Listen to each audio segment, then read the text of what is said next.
Hello and welcome. This is Grant Hughes of Grant Hughes Investigates on YouTube. This channel evaluates all aspects of true crime. As you are aware, videos and live streams in this genre often discuss elements of crime that may be disturbing to some viewers. If necessary, take the precautions needed to avoid these feelings. Factual information related to cases is the key to fostering rational true crime discussions. Fortunately, you will find that here. Please hit the like button only once, share the video, and subscribe if you like my content. Thank you very much for watching. Huh? It's a house! You know, that's just one step above stupid. Have you lost the last 3 brain cells, or do you just have cabbage for brains? 5 brain cells, 4 aren't working. Here's mosquitoes the size of bald eagles in that dadgum swamp.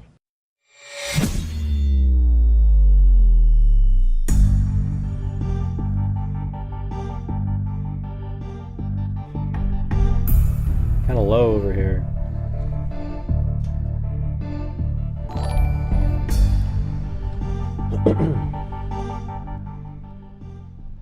Alright, what's going on, freaks?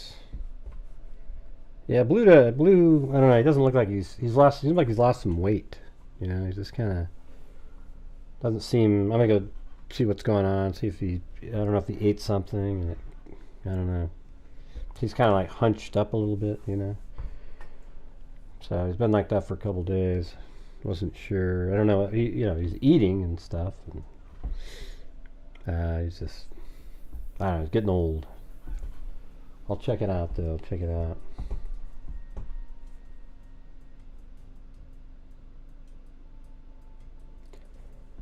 A Water, Ursula Rita, Justin Oki, Allie Cake, Baz B, Paulette Leonard, Julia Morales, and welcome TP. You know, and by the way, when you people out there, I have all these different membership levels.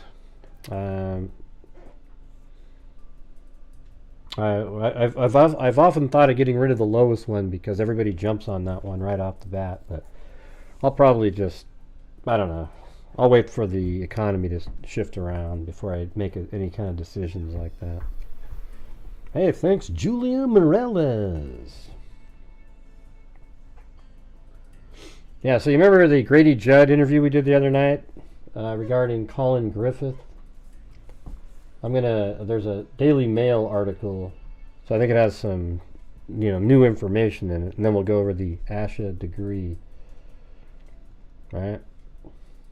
It was the kid who killed his dad in, God, what was it? Like Oklahoma or something? Or Tennessee, maybe? I don't remember exactly where that was, but he killed his dad, and then they said it was first-degree murder, but then they couldn't prove it, so they let him off. And then he was sent back to his mom, and his mom was going to get him, and he's like, I'm going to do something to my mom, too. I don't want to go there. I don't want to go. And, anyways, it was just this weird back and forth stuff, and eventually he ends up killing his mom, too. I'll probably say all that in this thing here, but...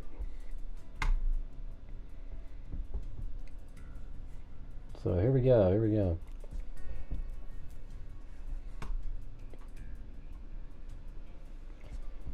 Collin Griffith, 17, is accused of killing his loving mother, Catherine, 39, by stabbing her in the neck several times. He claimed she fell onto the knife as she lunged at him, but neighbors told police they had seen the teen dragging her by the hair as she repeatedly said, "Let me go."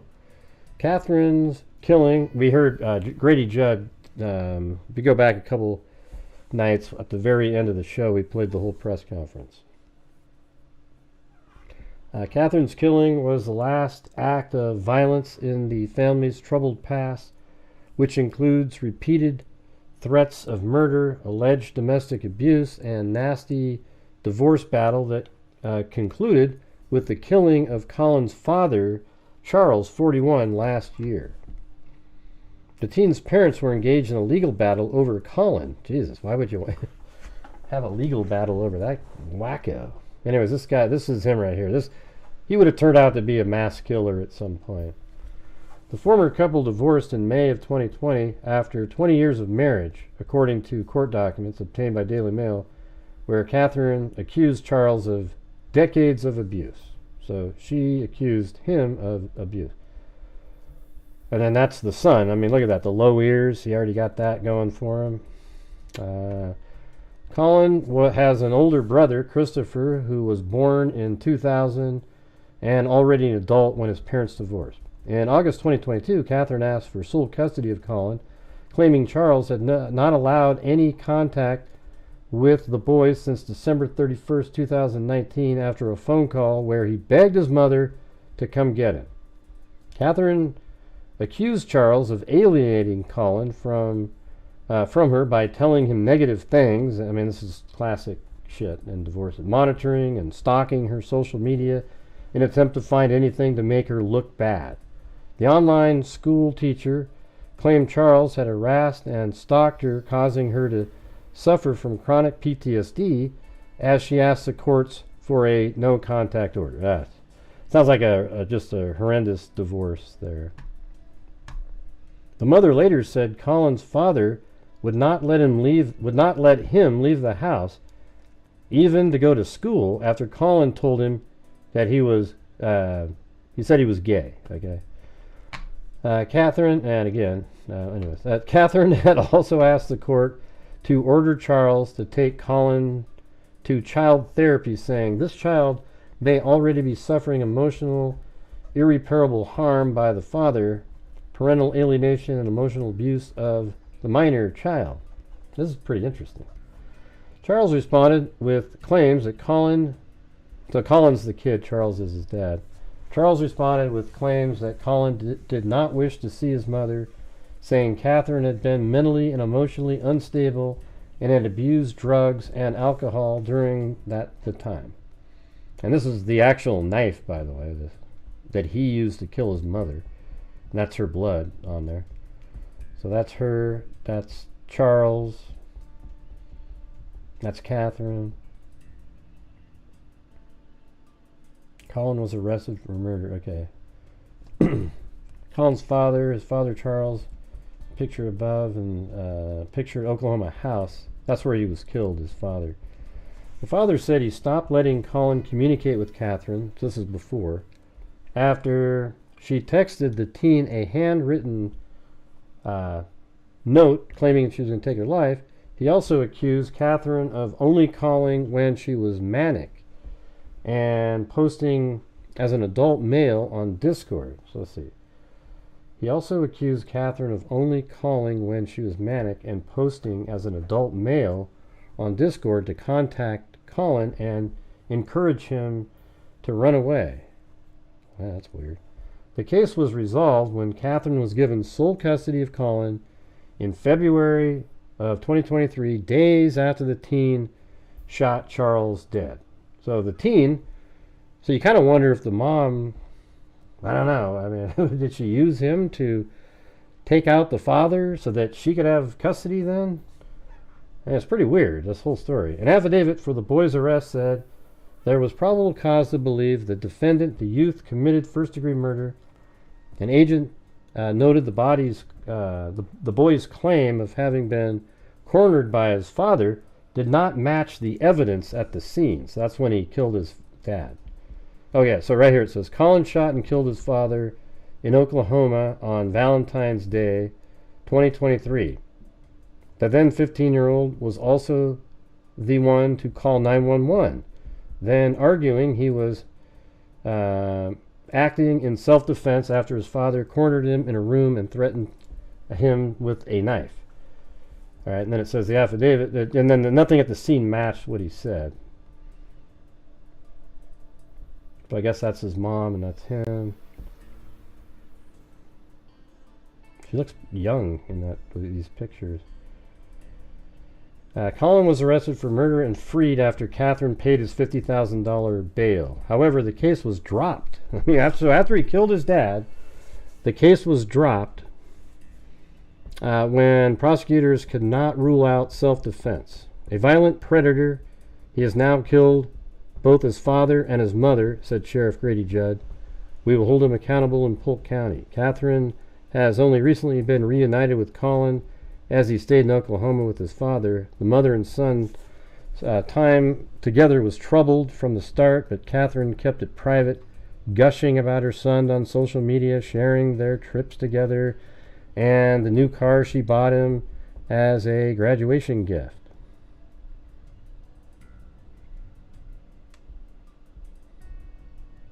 Just months after his father's killing in September 2023, a school officer called police to do a mental check because Collin had said his mother pulled a gun on him during an argument.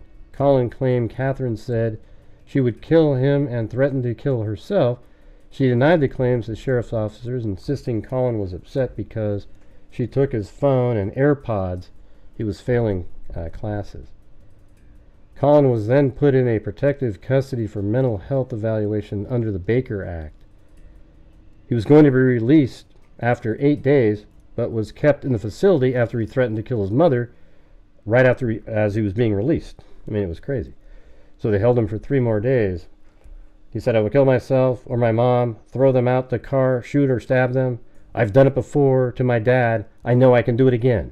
Catherine then placed the teen in a long-term facility near Jupiter, where he spent several months before returning to live with her. Then, on November of 2023, Collin was charged with domestic violence, battery against his mother. After he attacked her, pulling her hair and kneeing her in the groin, he told officers at the time he would kill his mother if he was released and had to get into a car with her. Hey, thanks, Joanne Allen. And Julia Morella is up there. He was very well spoken and very smart, but you can pick up that he was kind of controlling and manipulative. You can't pick up that he basically a murdering psychopath. Catherine's attorney, Eric Reyes, told NBC2. Collin is in jail, waiting his next court appearance, and now they're going to have to go back and look at the father's death, especially since in that note he almost kind of admits it, you know?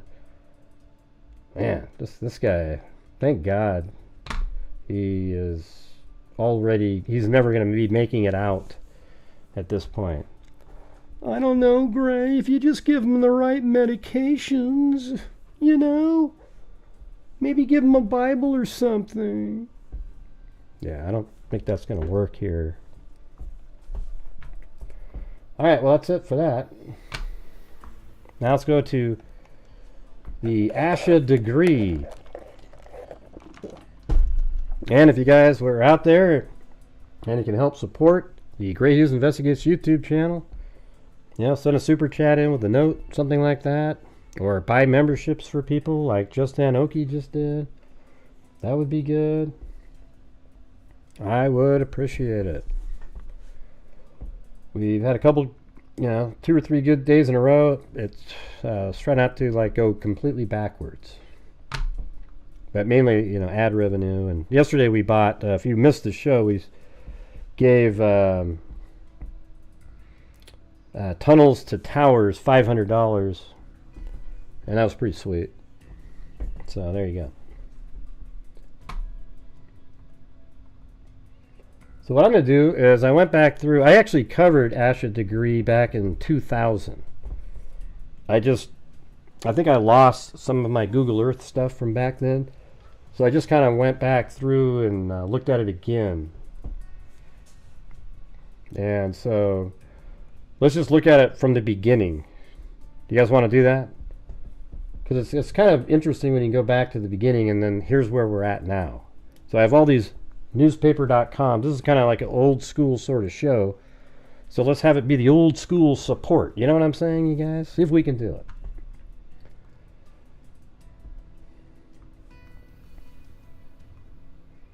Yeah, so this is, I think she went missing on Valentine's Day. Yes, this is Tuesday. So anyways, let's just go back. This is the 15th of February of 2000. And there's a picture of her right there in the paper. This is the Charlotte Observer. A 9-year-old girl was reported missing about 6:30 a.m. Monday when her mother went to wake her up for school and found she had disappeared from the bedroom she shared with her 10-year-old brother, sheriff's deputies and family members said. Right, so let's see. So she shared a bedroom with her brother, but she wasn't there at 6:30 in the morning. By dark, a 12-hour hunt by ground and air for Asha Degree had turned up nothing, leaving searchers and relatives desperate for answers. Thanks, this account.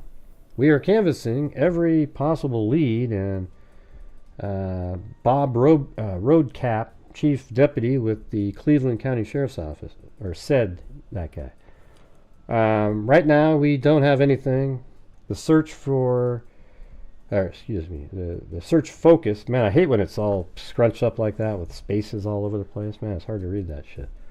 The search focused on the area near the family's house on Oakcrest Street, just north of Shelby.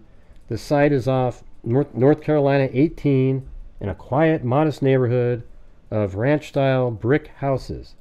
Authorities called off the search at nightfall and said it's likely to resume today at dawn. They put out a statewide bulletin for Asha. Roadcap said there were no signs of forced entry into Degree's residence and that family members heard nothing unusual during the night. Authorities said the family called police shortly after they realized the child was missing. Asha's parents were cooperating fully with investigators, he said. They were being interviewed late Monday night at the sheriff's office by deputies and agents from the State Bureau of Investigation, authorities said. Everybody is a suspect, right? Let's see. Go to the next page. What page did they say that was going to be on? Have to go back. Page 10A. I don't know if that... there's a second page for it or not. Looks like it's past it, but... Anyways, you got the picture in that one. We'll go to the next article. They're all going to... They always have the breakdown of everything else already. So here's the other one. Community FBI continues search. This one's on the 19th. Or 16th, I mean. Harold Degree, bleary-eyed after 1 hour sleep. Thanks, Georgina Stoliker. So far, it's not like the old school. Stood beside his missing daughter's twin bed, made neatly with a rose-colored spread. Above it hung posters of Winnie the Pooh and NBA players, a Barbie convertible poked from a closet. Let's see. Long days, empty days, Degree said Tuesday. We walked all up and down the road until 5 o'clock this morning. I hope and pray they can find her and that she's alive and well.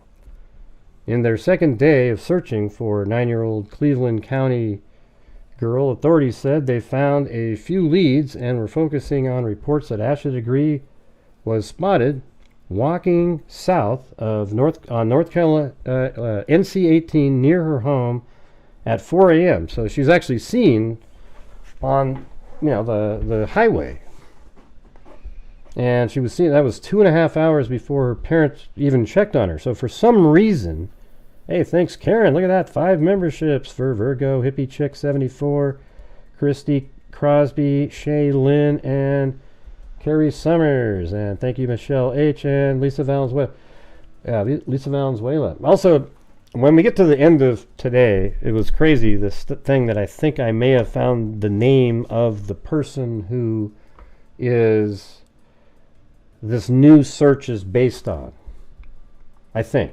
Okay, I'll show you why I think that.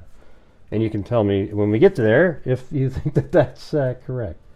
Who the hell knows? Anyways. Asha Degree was spotted walking south on NC-18 near her home at 4 a.m. Monday. So, I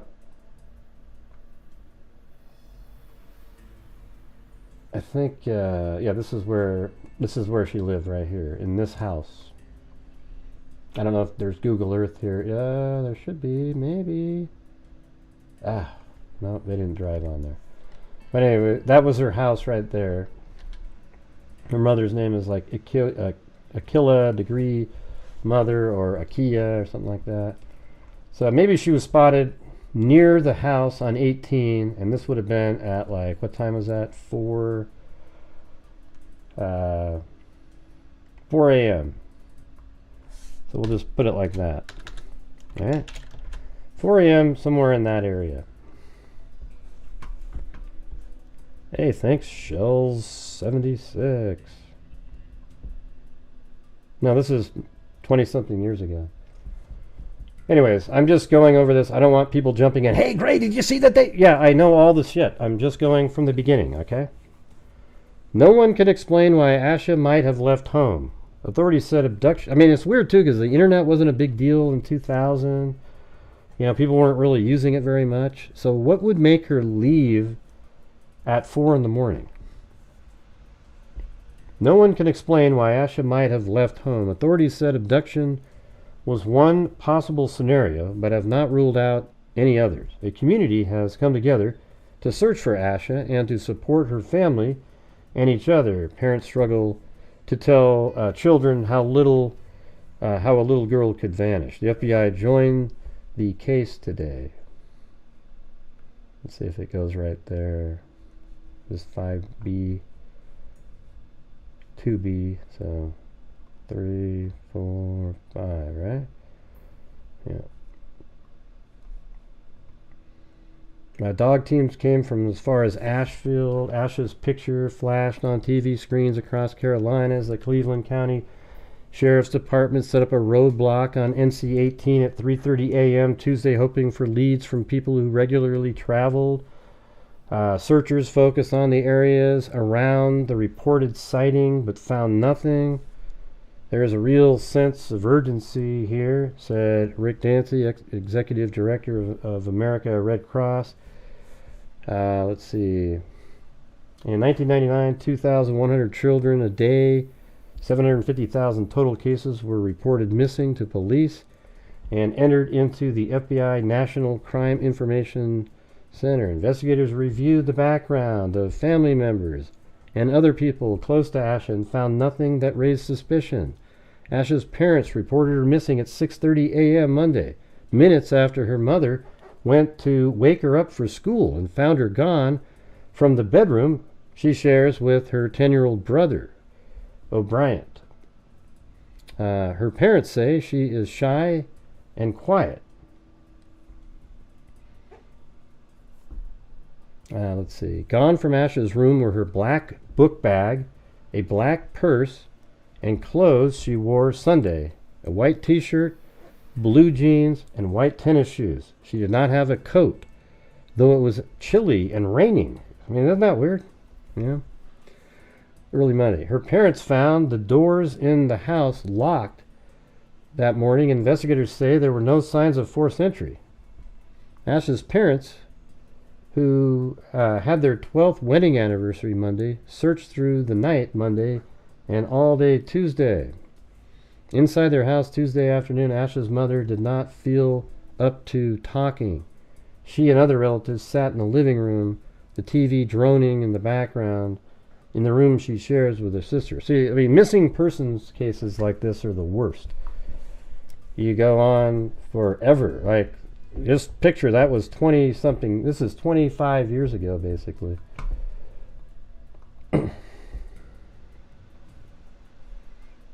This is on the 20th here. Hopes cry in search for child. For 8 hours, they searched again. Saturday, they searched through dense brush and tangles of tree limbs, through backyards and fields of fledgling weeds. They searched in the neighborhoods near Asha Degree's house and in woods and in the area miles away where a little girl might have been spotted the night before. They walked side by side in the long, quiet lines. They unfolded sheets of copy paper bearing a small shoe print. They shook their heads sadly. They called Asha's name. But for the 6th day, there was no answer in the search for the 9-year-old Cleveland County girl, missing since sometime early Monday. Sheriff officials will continue to look today And they hope to be accompanied by a group as large as a Saturday when about 500 volunteers and professionals showed up to help. For most, it was a way of optimism. It was a day of optimism and frustration, a day of small clues, 2 muddy footprints, and a bag of Valentine's Day candy, but ultimately little else but hope. You lay in bed at night and you think about the next day and what's going to turn up, said volunteer Jerry Patterson. But everybody's still got their hopes up that something will turn up good. Nobody's giving up. Patterson, 27, has been searching since Monday, the same day police believe Asha left her, family. It's going to be, hopefully, next page. I mean, look at what they were looking around in this kind of stuff. I mean, how creepy. Looks like there's a little cave right there. Family's home, likely on her own. He's taken unpaid leave from his job as a mobile home company. On Saturday, he walked more than 5 miles through trailer park neighborhoods. The scanner buzzed and hummed all day. The searchers, quiet and serious in the morning, lightened in the afternoon as they helped each other climb down steep hills and over ravines. They talked about Asha and they shared their theories on what might have happened to her. Some pointed out that a week before her disappearance, Asha's 4th grade class had read The Whipping Boy, a book about 2 youngsters who run away and hide in sewer pipes. Perhaps the book influenced the little girl, they thought. Others wondered how the family was doing. I think you'd want to know, like, what did she put in the backpack at the time? We're holding up. That's all we can do, said Josie Degree, Asha's grandmother. 15-year-old cousin Katina Degree said Asha's mother, Aquila, had to rush to the hospital Friday night after the Cleveland County Sheriff Department received a tip that the girl had been walking near the railroad tracks along NC 180. She was short of breath, Katina said. The tip produced nothing, but it was a reason for hope. In the morning, the 2 women found 2 small footprints 15 feet apart in a field near the intersection of NC 150 and NC 180, where someone had spotted a little girl walking Friday night. Search leaders marked the prints for police with a styrofoam cup and a can of chewing tobacco. Hey, thank you, Kelly Snyder, with the cat eye. Do I have that turned on? Oh, I got to turn it on. Actually, it's going to do the avocado dance. Got to like that. Yeah, this feels cool. I'm feeling good. I just wanted to go through this like we used to do a long time ago, all these cases. And I know I covered it in 2000, but I don't remember. Things are coming back to me a little bit. Who's the other case with the girl you see her in a hotel, like hallway? Another African American girl?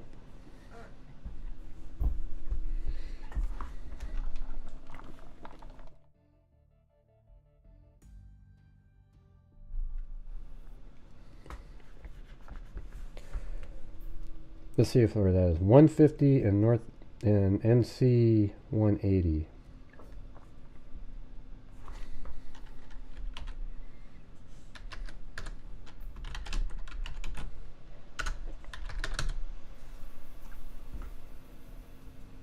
Oh, it's right over here.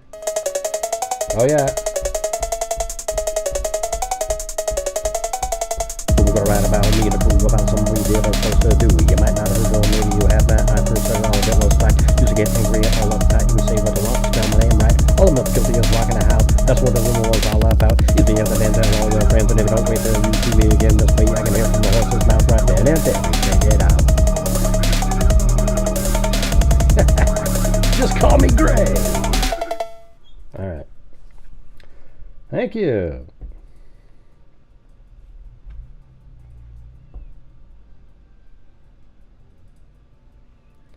I don't know. What do you mean it sounds straight? Doesn't it sound normal? Oh, do I have a weird... Let me go check my audio thing again. Hold on. Hold on a second. Yep, there you go. My voice sounds crazy, doesn't it? Hold on, it's right here. How about now? Isn't that better? Testing 1, 2, 3. Testing 1, 2, 3. Does that sound better now?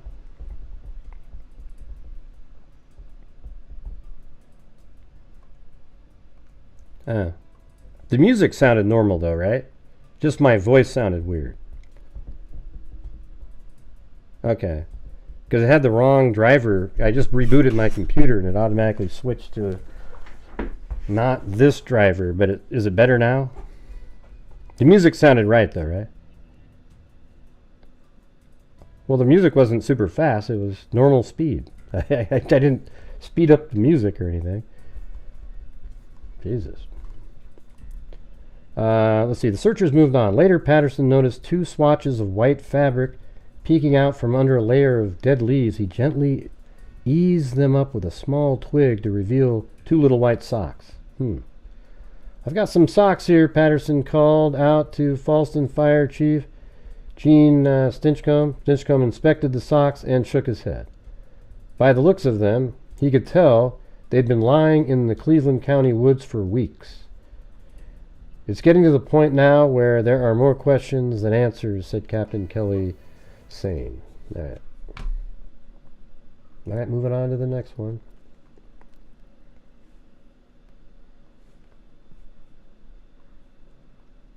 Now we're on the March 14th, about a month later. Experts say missing girl does not fit their profiles. The recent disappearance of a 9-year-old Cleveland County girl is so unusual that missing children experts say they know of no cases quite like it. A month to the day Asha Degree vanished, there are no new leads.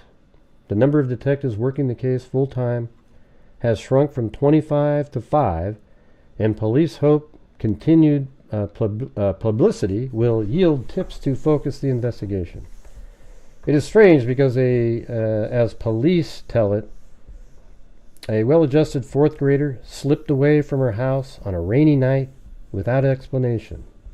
Although motorists saw her walking south on NC-18 near her house at about 4 a.m., that same day, Valentine's Day, she has not been seen since. I wonder if somebody talked to her. I mean, Valentine's Day seems significant, too, doesn't it? Thanks, KB. 2 authorities on missing children say 9-year-olds simply don't walk out of their house in the middle of the night and seemingly evaporate. She doesn't fit any standard profile of a missing child, said John Go, director of NC Center, or National Center for Missing Persons. I'm pretty sure that's NCMEC right there. I don't know. Maybe missing persons is not quite children, though. So maybe that's not. Maybe it's a different organization. And by the way, I did call. I didn't want. They had me down for automatically every month $500 to. But I'm sure we'll donate to Tunnels to Tower again.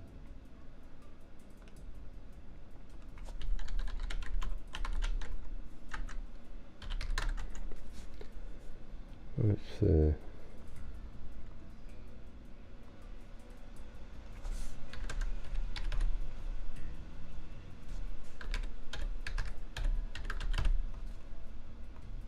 All right, there we go. What do you mean she got you? I don't even know what you're saying, Karen. I have no idea what you're talking about.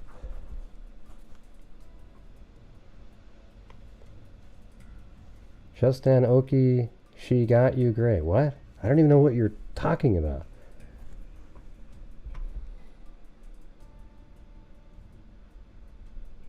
Man, what does that even mean? Who are you talking about? I haven't even been reading the comments, really. I'm doing a show. Yeah, let me just read through it, Virgo. You know, we're just going to do it from the beginning, like, you know.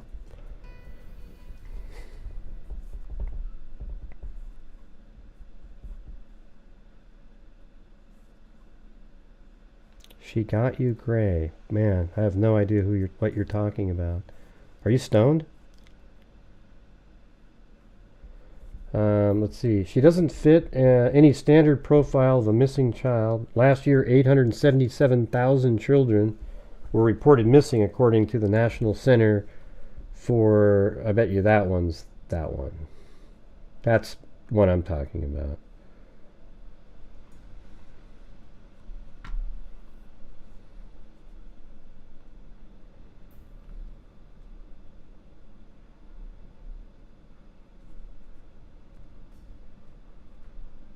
Nine A.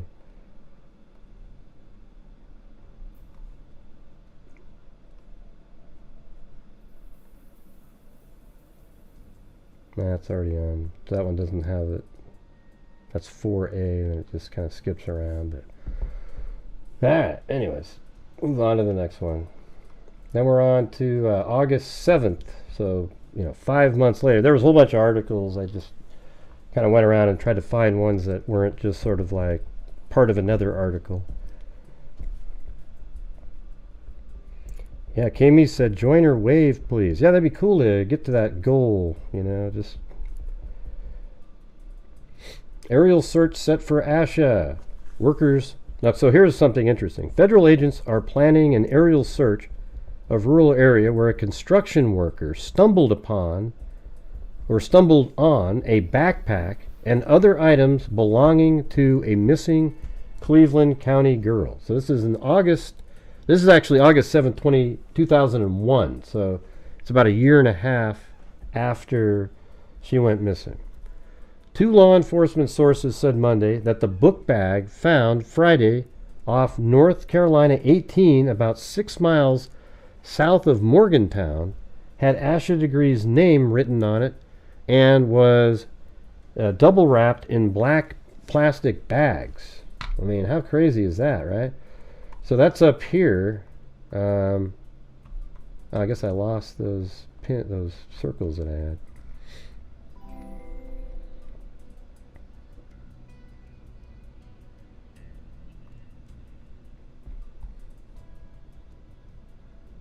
Didn't want me to sing what? I don't get it. Confused. Thanks, Justin Oki, Georgina Stoliker, Linda Howe, as in Linda Molden Howe of the Cattle Mutilations and Crop Circles.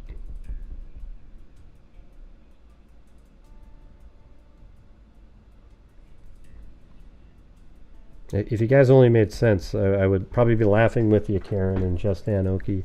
No idea what you're talking about. So that town, though, is right there. There's Morgantown, right? And this is Highway 18 is right there. So let's just say like 6 miles. I don't think you start in the middle of town. You probably go from here. What are we at here? That's 2.37 miles. 4, 5, so that's about 6 right there.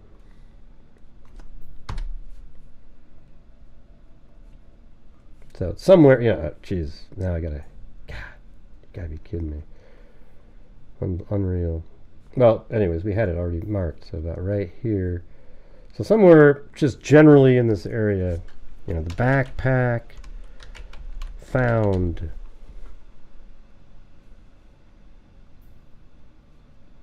Right there.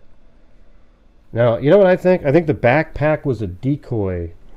I think somebody drove the backpack up there later to make it look like she went that way. I don't think that has anything... the backpack was intentionally put up there in case it was ever found. It was somewhere totally unrelated to where Asha Degree ever was. All right? The discovery, which sources said also included clothing, a piece of paper, and a pencil case, is the first concrete lead investigators have had in the nearly 18 months since the fourth grader vanished. The black and beige bag was spotted 20 feet off the road and nearly 40 miles north of where 2 truck drivers last reported seeing Asha walking before dawn, February 14th, 2000. So, man, she lives way down here, right? So that, you know, if you go 6 miles, so let's see. 6. Is this... Where does 18... It goes back down here, though, too, right? Yeah, it's still 18 right there. So just kind of eyeballing it from right there. So that would be like 6, 12, 18. I don't know. I can't really come up with the same miles that they have. I mean, I don't know the road curves, but they say it was about 40 miles north of where 2 truck drivers last reported seeing Asha walking before dawn, February 14, 2000. Chris Wecker, head of the FBI Charlotte office, said the aerial survey may take place as early as... well, basically, the reason I'm showing you this one is because this is when the backpack was found by construction workers. And about 6 miles south of Morgantown. Right, now this one might be related because it's only about a week later. Ground search set for area in Burke. A ground search for the remains of other evidence connected to the case of a Cleveland County girl missing for 18 months will start Wednesday morning. Searchers will focus on a 3-mile area along NC 18 in Burke County, close to the spot where the construction workers... Hold on.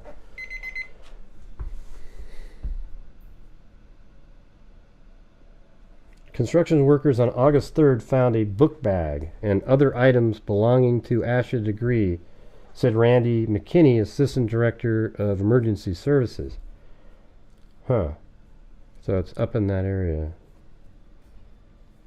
Asha has been missing from her Shelby home since February 14, 2000. Truckers last saw the then 9-year-old walking on North Carolina 18, 26 miles. Okay, see, now that makes sense. See, they said 40, right? Didn't I come up with almost that exact number? It's 26 miles south of where the backpack turned up. Isn't that amazing, you guys? Shit like that. See, we already had up here, I just kind of eyeballed from 6, and then I went probably, and then from there it'd be 6, 12, 18, 24, and then there you go. Boom, right? So that's why it didn't line up with what their article said. Now it does.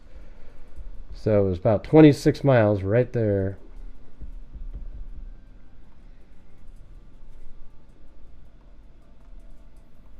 That's why they call this Gray Hughes Investigates.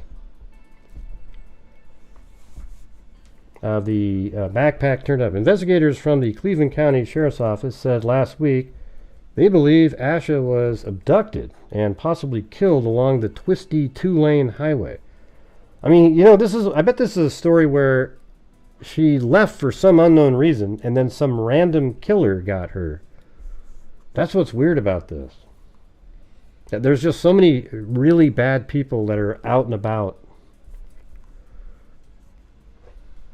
Searchers will look up to about 150 yards on each side of the road, the highway, and also along nearby Laurel Creek, said McKinney, who is heading the effort. Last Asha has been missing, let's see. Investigators from Cleveland County Sheriff's Office said last week they believe Asha was abducted and possibly killed along the twisty 2-lane highway. Searchers will look up to about 150 yards on either side of the highway and also along a nearby Laurel Creek. So is that up there? Let's see.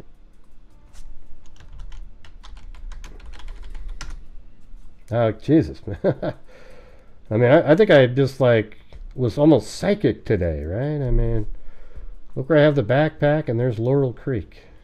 Okay, so probably close.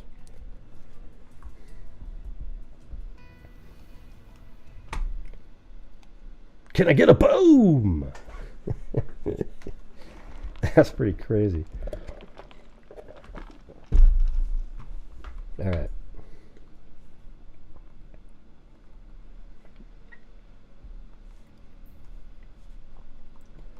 This one is also around that time. So this is armed with sunscreen, bug repellent, sharp eyes, and a great deal of hope. 60 searchers set out this morning to look for signs of Asha Degree. Around 9:30 a.m., officials from Burke and Cleveland counties left the command post, the parking lot of Smarts Grove. There we go. Where is that? Smarts Grove. There it is. It should be up near where the backpack was. Yep, right there.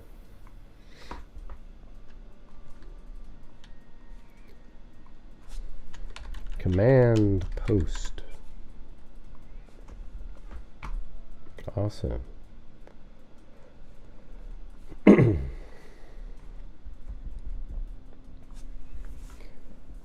Where Degree's book bag was found on NC-18 on August 3rd. The area was abuzz with personnel from Burke's search and rescue team. It says, during an early briefing, officials showed searchers a shoe similar to the one Asha was last known to be wearing, a white Nike size 3 with blue and orange markings.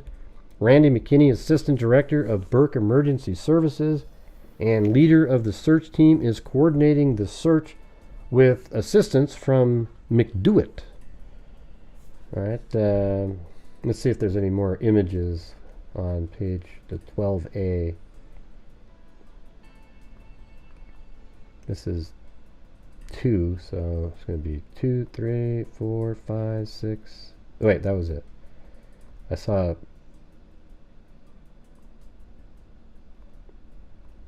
Is that a searching for clues and remembering? Okay. That's just a random article that was in the same paper. 6, 7, 8, 9, 10, 11, 12. Asha. Today the team faces temperatures expected to be around 90 degrees. Today's search deals with a young girl who has been missing for 18 months and whose case came to a complete halt weeks after she doesn't even finish the sentence. The only clue is a book bag that belongs to the girl and was found 25 miles from where she was last seen. All right. I've skipped like years, now we're back in 2013 here.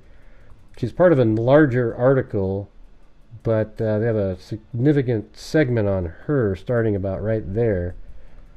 That's her in that picture. And they're saying that's what she would look like today if she's still alive.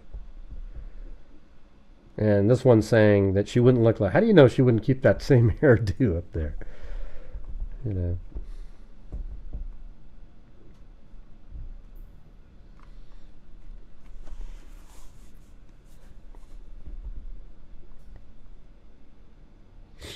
Why, am I struggling to read to you guys?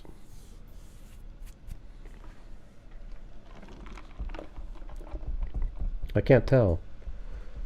I think I'm reading pretty good. I think I ain't reading pretty good. Yay!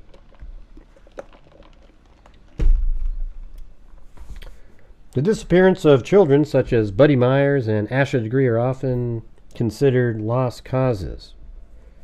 After 72 hours, the odds of finding a child alive are low. Asha Degree's family last saw her asleep in her bedroom north of Shelby at about 2:30 a.m. So her father went in and checked on her at 2:30 a.m. on Valentine's Day, 2000. About 90 minutes later, a trucker spotted her walking along North Carolina 18, a little more than a mile from her home. Okay, so now we can get that a little more dialed in here. So this is her house. And we just put like a mile on there. A little more than a mile. So go from like... Well, let's see. Does it word it from right at the... a little more than a mile from home. Okay, so from her home specifically. And they usually measure it like that. So you could go like this to here, then there, and we're already at a quarter of a mile. So then go to here, almost a half, 0.62, 0.83, 0.99. It's a little bit more, so maybe like that.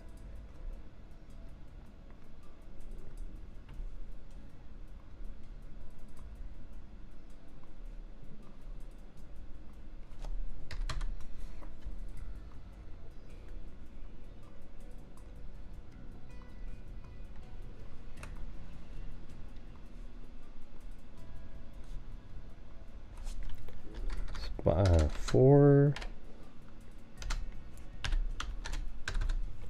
a.m. spotted by truckers.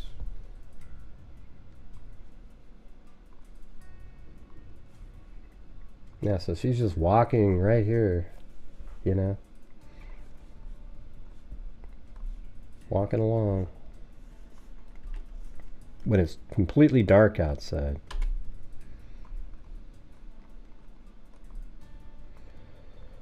Alright, well, help out the channel by sending in reading super chats to offset the trolls. Okay, you guys? Let them know that you like the way I read. Let's see. About 90 minutes later, a trucker spotted her walking along North Carolina 18 a little more than a mile from home. She had packed her backpack before she left. With what? 18 months later, in August 2001, a construction worker found her bag buried along NC 18 about 5 miles south of Morgantown in Burke County, or about 20 miles from her home. It's more like 25. Several of Asha's belongings were still in the bag. I can't trust anyone, said Asha Degree. My biggest fear is that the person who took her is someone we know. And I'll assume that if we don't get the reading super chats that you agree with the troll. I can't trust anyone, said Asha Degree. My biggest fear is that the person who took her is someone we knew, or someone we know. That's the same people, that the same people who tried to help us at the beginning were the ones who took her. Donna Myers has the same nagging fear. Over and over, she replays the day Buddy disappeared. Did someone see them out that day and follow them home? Or worse, had a neighbor been watching Buddy that summer, waiting for him to wander out of Donna's sight? Jeez, you guys. You made the troll win. Good job.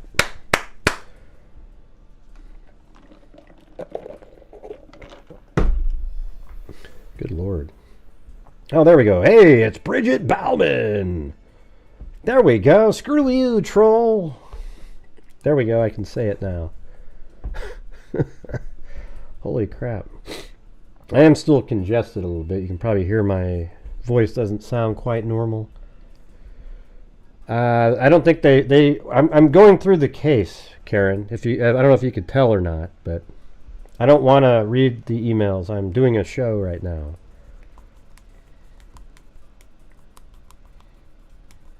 Yeah, if you can send them later, that'd be great.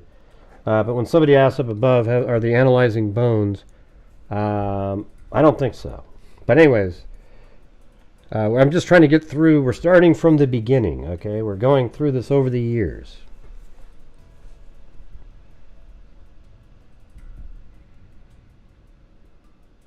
I don't know what you're talking about. I just want to go through the case. Do you mind? You guys, I'm not going to look at the chat for a while, okay? It's starting to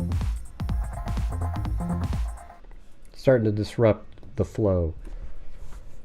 Okay, she had packed her backpack. Let's see. I can't trust anyone. Donna Myers has the same nagging fear. The October day that Buddy vanished. So Buddy's a different case. Let's see. Recently, the Cleveland County Sheriff's Office received information about Asha Degree's case, but Sheriff Alan Norman declined to discuss it. All right, then we're moving to 2016 here. This is an actual internet article. Asha Degree may have gotten into a dark green car on the night of the disappearance. I wonder how they got that information. Pretty wild. And they say it's a car that looked like this, right? So this is an article from May 25th, 2016, 8 years ago. New details have been released by the FBI in the disappearance of a Cleveland County girl, Asha Degree, went missing on February 14, 2000. The 9-year-old may have gotten into a dark green vehicle on the morning of her disappearance. Someone matching Asha's description was seen getting into a car on Highway 18 around the area where she was last seen. I mean, that's crazy. The vehicle is being described as, and where was she going, by the way? The vehicle is being described as an early 1970 Lincoln Mark IV, or a Ford Thunderbird, with rust around the wheel wells. The vehicle is right now considered a vehicle of interest, and it was occupied 2 times on the day of her disappearance. What do you mean? The vehicle is right now considered a vehicle of interest, and it was occupied 2 times on the day of her disappearance. How do you know? How do you know the car was occupied 2 times? It has been discovered by legwork with the Sheriff's Office investigators along with federal government. Wow, so there's got to be way more information out there. It was occupied 2 times on the day of her disappearance. Like he drove somewhere and she got out and then got back into the car with him, like maybe after going to a 7-Eleven or something. I bet they have something like that. That's crazy. In 2000, 9-year-old left her home in Shelby, North Carolina in the middle of the night and disappeared. Her family says they saw her asleep in her bedroom around 2:30 a.m. An hour and a half later, she was reportedly seen by drivers walking along Highway 18. Her parents reported her missing by 6:30 a.m. Over a year later, Asha's book bag was found buried along Highway 18 in Burke County. See, I think Burke County is a head fake, intentionally way up there. It wasn't meant to be found, perhaps, but if it was found, it wouldn't lead to anywhere near. Kind of reminds me Mercedes Vega case, where how they left her car is probably not consistent with where the killers are. There's other, probably better examples out there. I know, you always got these people that want to show up and they just tell you everything everybody knows. I'm starting from the beginning, everybody. If you want to jump ahead, go do it somewhere else. Go into your bathroom and scream at the mirror that you know all this stuff. All right? I'm just starting from the beginning so that people can, get a feeling of the case. All right? It's crazy. So, let's see. So why has the new lead come after all this time? Sheriff Norman said the new information was generated after a meeting of the Joint Task Force that meets regularly. It goes to show that this case is actively worked and will be worked until there's closure. That's crazy. Holy crap. I mean, how did they know that they got in and out of the car twice? All right, and then here's 2017 newspaper again. Probe continues into vanishing Asha Degree. Tuesday marks the night of 2000 when Cleveland County girl Asha Degree slipped out of her family home and disappeared into a heartbreaking mystery. Asha would be a vibrant young woman of 26 now, according to an age-progressed image investigators released 2 years ago. Then she was 9, smiling girl photographed with her hair in braids, and a mischievous arc to her eyebrows. The few clues to her disappearance dribbled out years passed despite a $45,000 reward offered by the FBI and Asha's community. The Cleveland County Sheriff's Office has kept the investigation open, even now assigning one full-time detective and one part-time detective to it. About a year ago, we decided to start over, said Captain Joel Shores, who leads the Sheriff Investigative Division. We went back and started the case as if it just happened. A lot of people had to be re-interviewed and evidence gone through with technology that was not around 17 years ago. Just beginning afresh with a whole new set of eyes.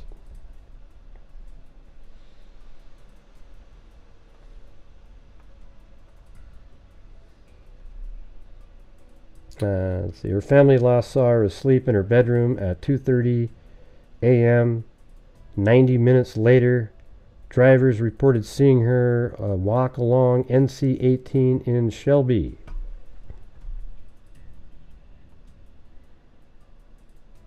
Yeah, there we go.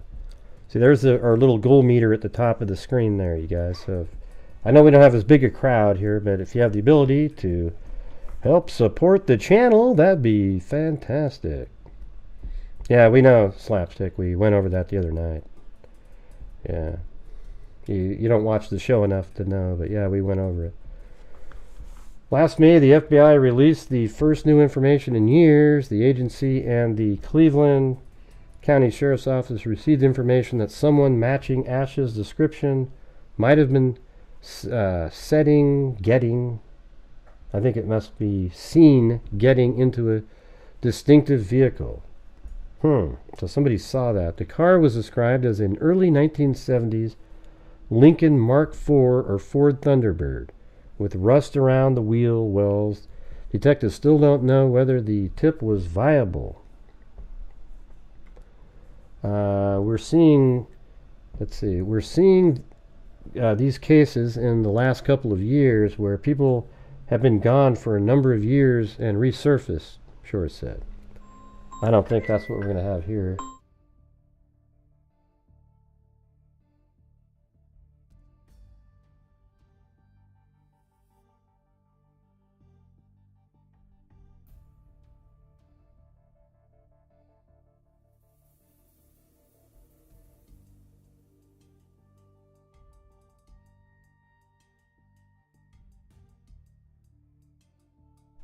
I don't think it's so weird on the phones because it's like it's connected to the. I gotta get rid of that. Hold on.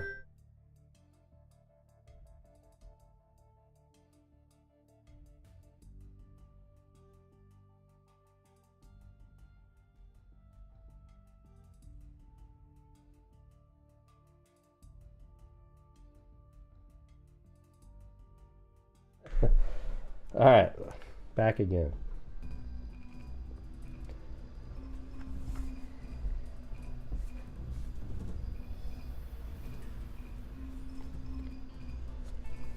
Let's see. Okay, more than where are we at here? The car was described as an early 1970s Lincoln Mark IV. Yeah, we're seeing a lot. Okay, I'm going to move on to the next article now. So that was 2017. And then here's one from 2020. That's just a letter to the editor that I wanted to read it. Mellon. Interesting. Mellon, 53, was convicted of sex crimes against children in Cleveland. Oh, that's interesting. Because...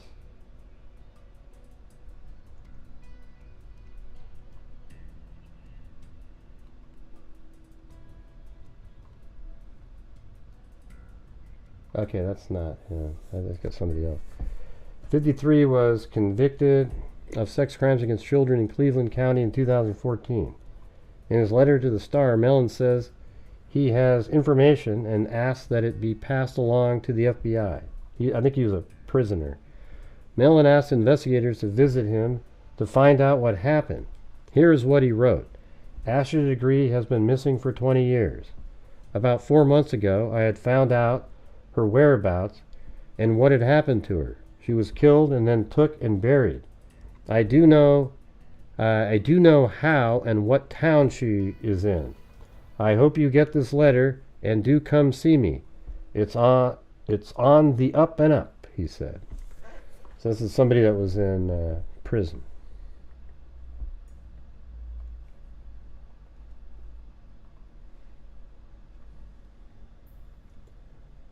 Okay, and then here's a February of this, or last year. Has a little bit of a timeline in there. Questions remained unanswered in Asha Degree case. Each year, as couples across the nation celebrate Valentine's Day, people in Cleveland County are reminded of a more somber reason to remember February 14th, the disappearance of Shelby's sweetheart. 23 years ago, a 9-year-old Asha Degree vanished after leaving her Falston home before dawn. Investigators have periodically given updates to the public and continue to field tips as well as offer a $45,000 reward for information that leads to finding her. Here is a timeline of events as Asha Degree's disappearance. February 14th, 2:30 a.m., Asha's father checks on her. 3:15 a.m., Asha is seen walking, so that's even earlier, on NC 18 towards Shelby by a truck driver. And then 6 a.m., Asha is reported missing. February 23rd, 2000, the physical search for Asha is called off. 2001, Asha's backpack is found buried along NC 18 in Burke County.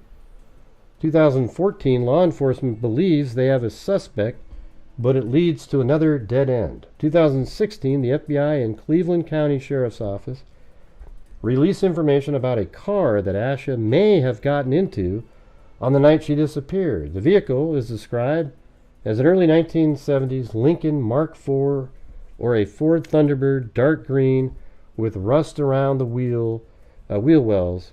And then 2017, in an effort to generate new leads, the Cleveland County Sheriff's Office, the State Bureau of Investigation, and the North Carolina Office of the FBI partners with the Child Abduction Rapid Deployment Team out of the FBI's main office in Washington.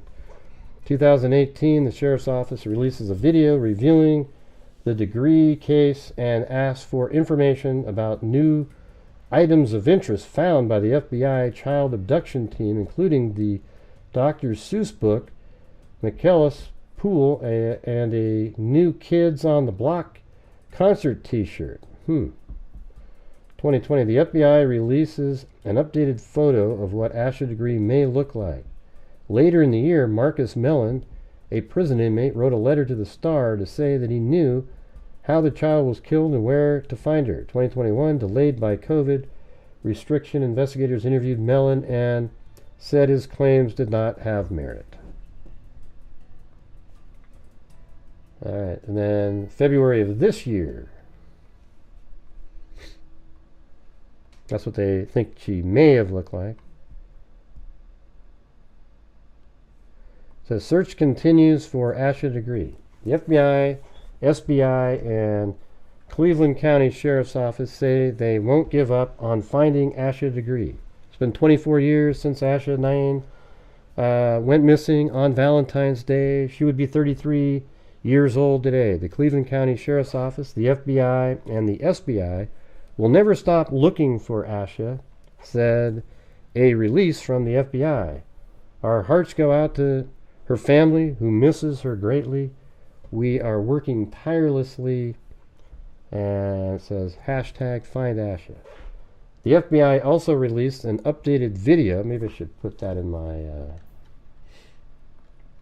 let me see, do that really quick in my tags. What is it? Find Asha. Okay.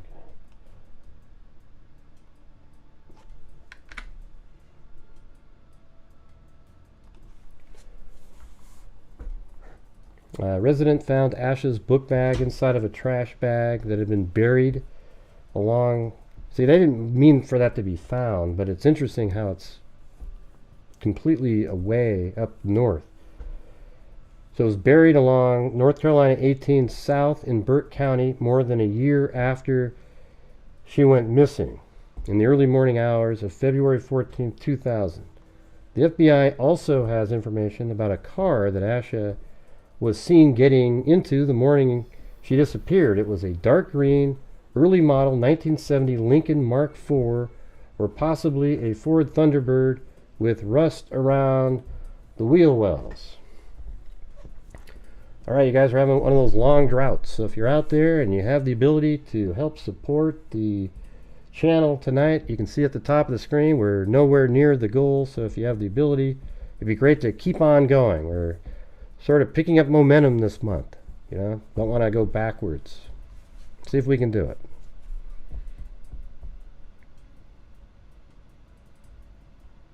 Okay, yeah, I was waiting for him all day. I wrote you and I didn't hear back from you.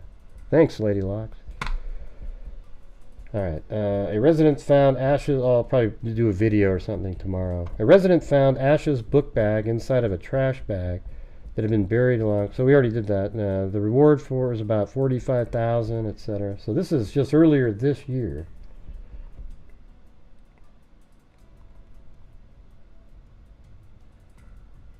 And then I think it would be cool to watch this thing for a minute. Thanks, Chicken Wing. You heard me. Wow, look at that. Somebody actually heard. About the various efforts to Unbelievable.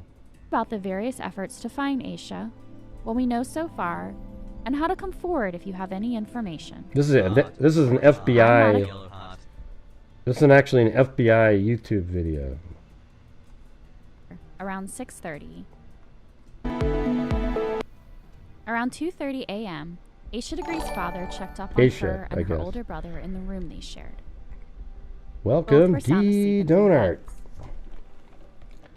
Just a few hours later, around 6:30, Asha's mother came to wake her kids for school. But Asha wasn't there. There were no signs of forced entry, no obvious indication of where she'd gone. So how and why did a 9-year-old girl leave her home in the middle of the night?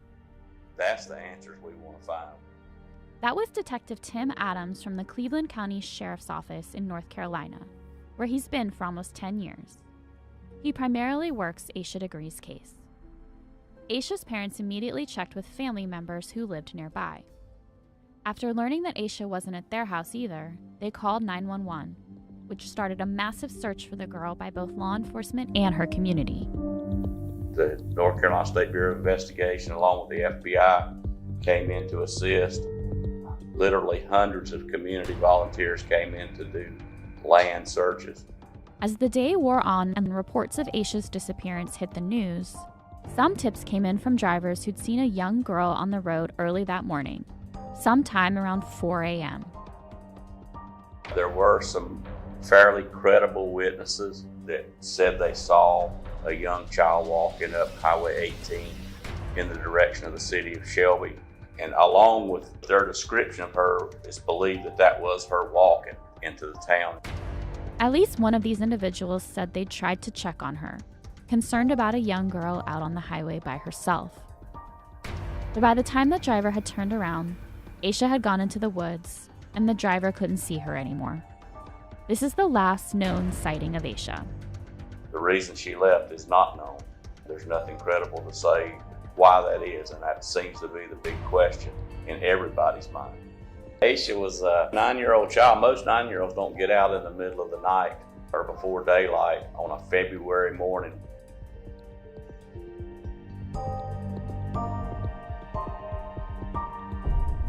We've talked about the last like few lured times out Asha was seen, or something. But let's take a step back.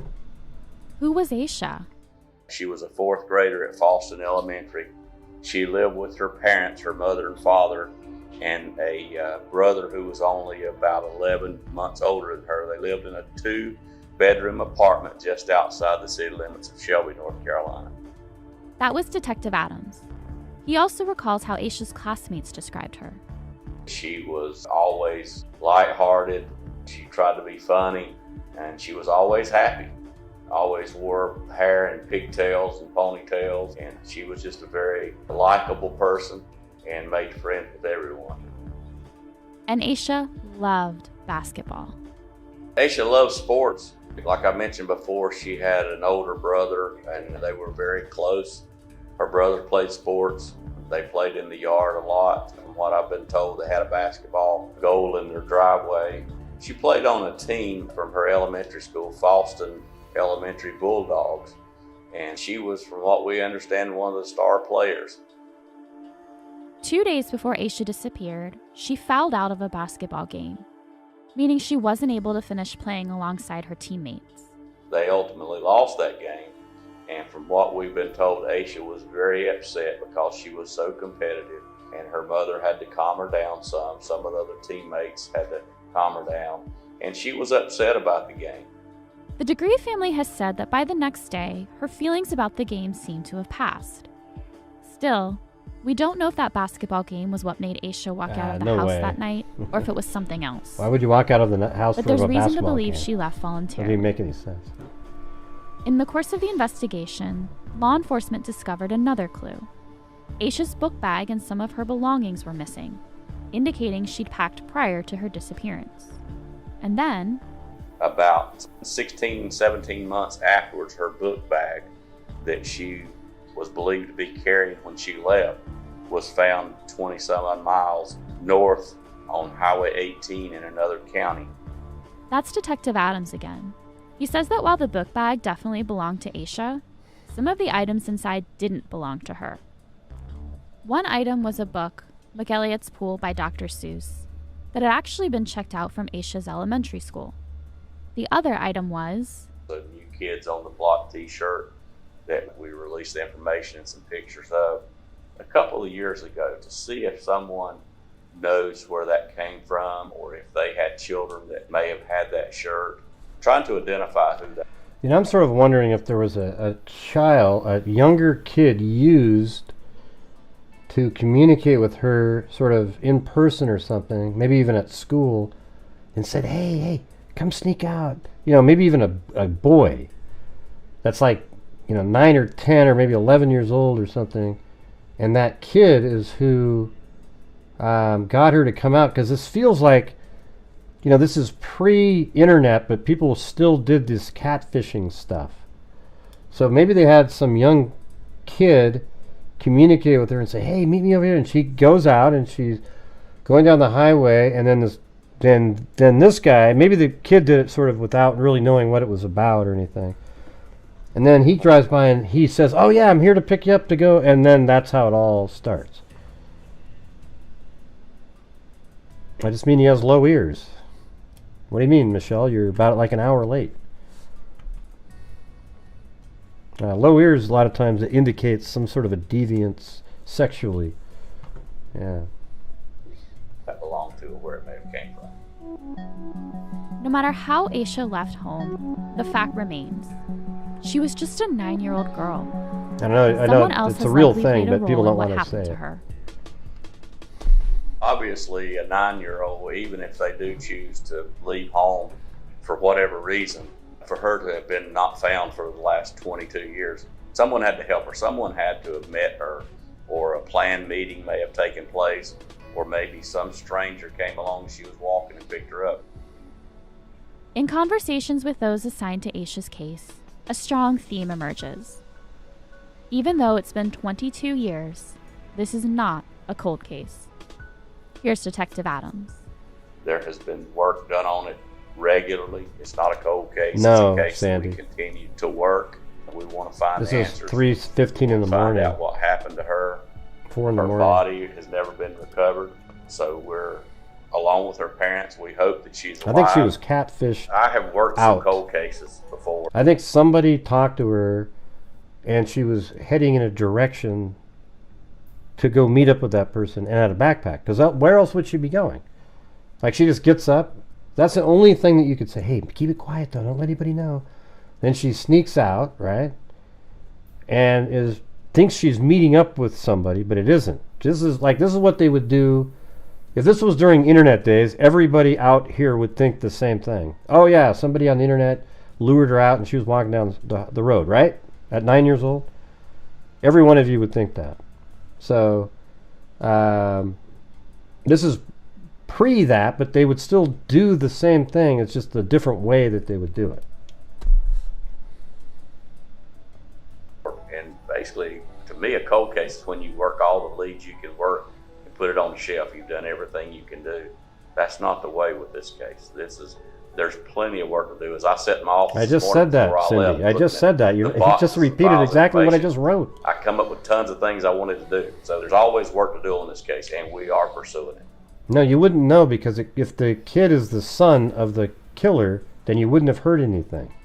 We're committed to finding out what happened to her, because it's not an unsolved homicide or anything like that. This is a child that's out there that has not been found yet, and we're committed to making it happen. It's not cold.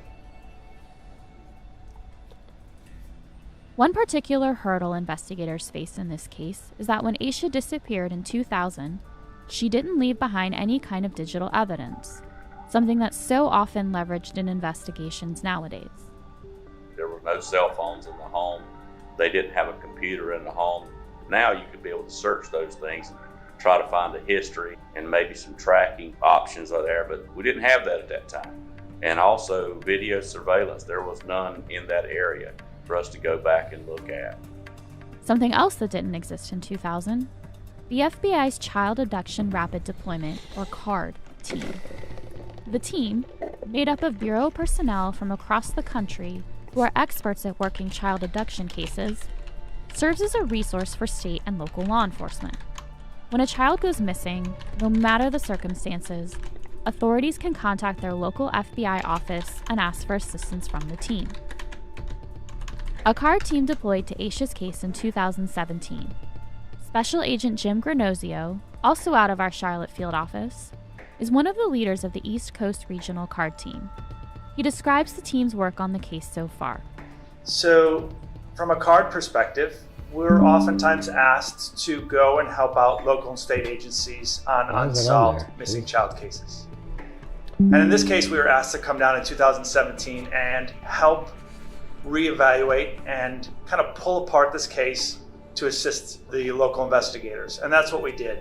So a couple months prior to coming down in 2017, we got a copy of the case file. And when we do that, we take our team and we take the case file and, in essence, rip it apart. Take the puzzle pieces and dump them on the floor, and then retake each piece of that puzzle, pick it up, look at it, and evaluate it. So when we eventually came down in the summer or early fall of 2017 for a 2-week, what we call a CARD deployment, we had a full strategy in place to take the dozens, if not hundreds of investigators we had during that deployment and then actionize them into basically going after all those pieces of puzzle that we might have had questions about to make sure that we left no stone unturned. This type of review by the CARD team is common in long-time missing child cases. Agent Granozio explains the process. But oftentimes what we're able to do is maybe help focus the investigation, maybe help eliminate some persons of interest. So we'll go into a case where there are 10 potential suspects that were involved. Well, maybe we can eliminate 5 of those, which will help the investigative team moving forward, so they don't have to devote assets to all 10. They can just focus on the most specific ones and move that case a little bit forward. And hopefully that's what we were able to accomplish here. It's always our goal to find. Well, you guys, I need your guys' help to support this channel to get to the goal tonight. Without the Kelly Snyder one, we would be just absolutely woefully short yet again. You know, we've been doing really good, so let's go. Hey, there's Jerry Walker. Boom. All right. Thanks, man. Find the missing child. And it's devastating to know that she's still not here today. And in this case, it still hurts every CARD team member that was on that deployment. We still talk about it, even though we only had a small part in that whole investigation. Agent Granozio adds that the CARD team's involvement in this case doesn't end there. They are there to help until we learn what happened to Asha.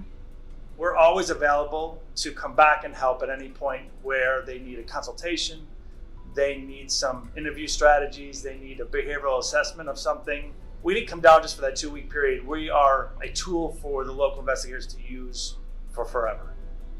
With so many investigative advances since 2000, from DNA technology to what we know about child abductions, it's possible one could be the key to closing this case. Here's Detective Adams again. Now that technology has advanced so much. And so we're trying new things even today with the evidence that's been collected to try all the new technology, anything that's available. And just within the last year, there's been so many advances. So we're hopeful.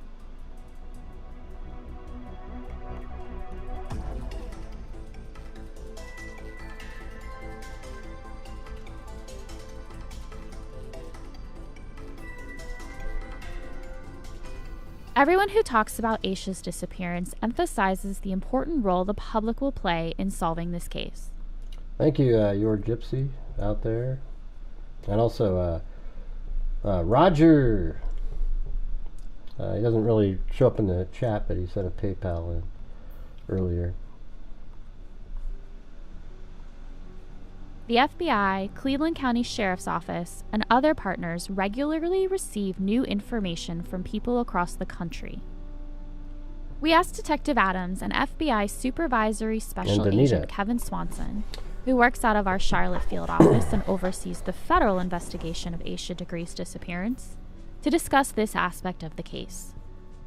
When I first started the case, we put together a team and we started a tip tracker that we are able to keep documentation of all the tips. And since that time, we've had almost just within a few short of 500 tips since 2015.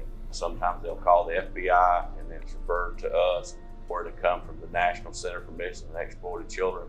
But each of those tips are followed up on, and we keep track of those. But the public's help, like I said before, I think is paramount. I think there is somebody that's got some information that can call us. If I can add something to what Tim said, since I've been here, we've received several tips related to Asha's case, and they come from all over the United States. And so that's part of the power of the partnership between our local and state resources and the federal resources, is to identify tips related to the investigation and provide a central repository on the federal side of where we can look at them, make the connection with our case here in Charlotte, and then provide it to the case team so they can follow up on whatever tips come in from wherever they come in from, whether it's a state close or far away. We've sent people to Florida, Michigan, just within the last few weeks doing interviews for us. California, we've had some stuff in California we've been working, so it is nationwide, absolutely. And without our partners with the FBI, obviously the Sheriff's Office can't send somebody to Florida every time we get a lead, so the FBI sends people to do the interviews for us, and that helps us tremendously, so they don't go unnoticed. And as Detective Adams further explains, it's never too late to contact law enforcement, no matter what. Maybe years have passed, and also relationships with people. Let's assume that someone knows the suspect. Maybe their relationship with that person has changed, and maybe they would want to share more information with us now as opposed to when they maybe spoke to law enforcement previously, say maybe 10 years ago. Even though I've been working on this for several years, and for 22 years this investigation's been going on, it really surprises me that when I go out and interview somebody, I find a name for someone that we didn't know was in the picture at that time. Of course, we investigate that until we can't come up with anything or complete it and eliminate that person. So I believe somebody has those answers that can help us, and I believe there's somebody out there that can tell us we've appealed to the public many times, and we're doing it again on the 22nd anniversary of her being missing. I think it's critical now that people need to come forward if they have something. This must have been 2021. So what can you do if you think you know something about Asha Degree's disappearance? Anyone with information in the Cleveland County area specifically can call the Cleveland County Sheriff's Office at 704-484-4822 or the FBI. Yeah, the only thing is she was walking by herself, so her brother has nothing to do with it. 6100. There are additional ways to contact the though. FBI, says Supervisory Special Agent Swanson. The number you can call to reach the FBI, in addition to what Tim just provided, is 1-800-CALL-FBI, which is our Anyways, I'm gonna get on. national. Okay, so that's good. Then now, just recently, There's like this video somebody sent me today. This is pretty crazy. A massive search of a Cleveland County property enters day 2. That's what's, I'm having a hard time finding that tent. So we'll try to find it later after we go through all this. And we are live over that scene right now with Chopper 9 Sky Zoom. You can see law enforcement standing in what looks like a field next to a wood line, next to a blue tent that they put up in the last. I might be able to use these power lines to do it. I didn't think of that earlier. Hour. Now, after hours of unanswered questions. Look at that, though, you guys. New video. They pulled this old green car out from behind a building. Are you kidding me? That's exactly what they were looking for. Maybe a little different shape. This back to the 9-year-old's disappearance from 24 years ago. Thank you for joining us. I'm Hannah Getz. That's insane, isn't it? I'm Scott Wickersham. Thanks for being with us. In the past 2 hours, investigators say they towed away a green car. So you see a picture right there.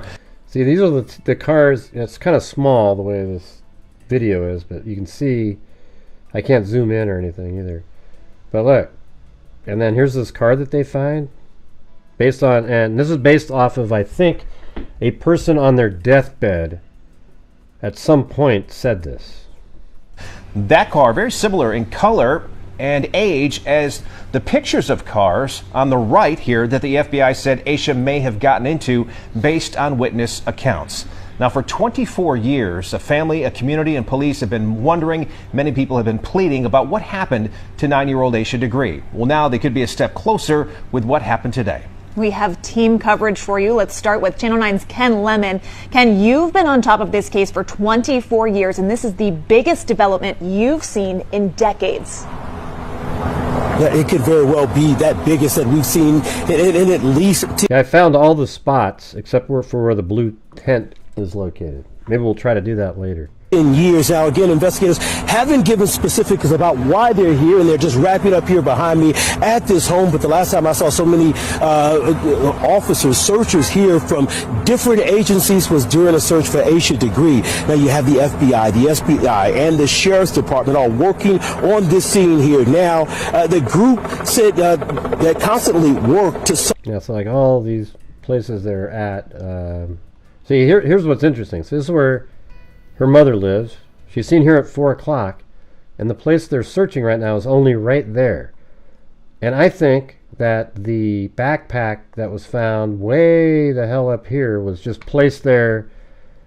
You know, if somebody found it, then it shows that it's way away from home. They try to use it as sort of a, you know, a misdirection. So where that media they're at right here, they're filming this property, and this property here is owned. We'll get to that in a little bit, though. I think I found something. Okay, but it's this property here, and then these adjacent properties that go down. All right. Solve Asha Degree's disappearance. Several people actually came here hoping to hear that there's new information in this case that has touched so many, like a barber that I met earlier today who says that he knows the family, and he told me that he hopes the search ends with a positive resolution in this case. This is an individual who told me, like so many individuals who have come by here, there's a large group right over here just off to my left that drove out here. They've been sitting just across the street from everything here. They know that investigators haven't given specifics about why they're here. They know they're here serving warrants, but these individuals say they want a resolution in a case here that has touched so many of them.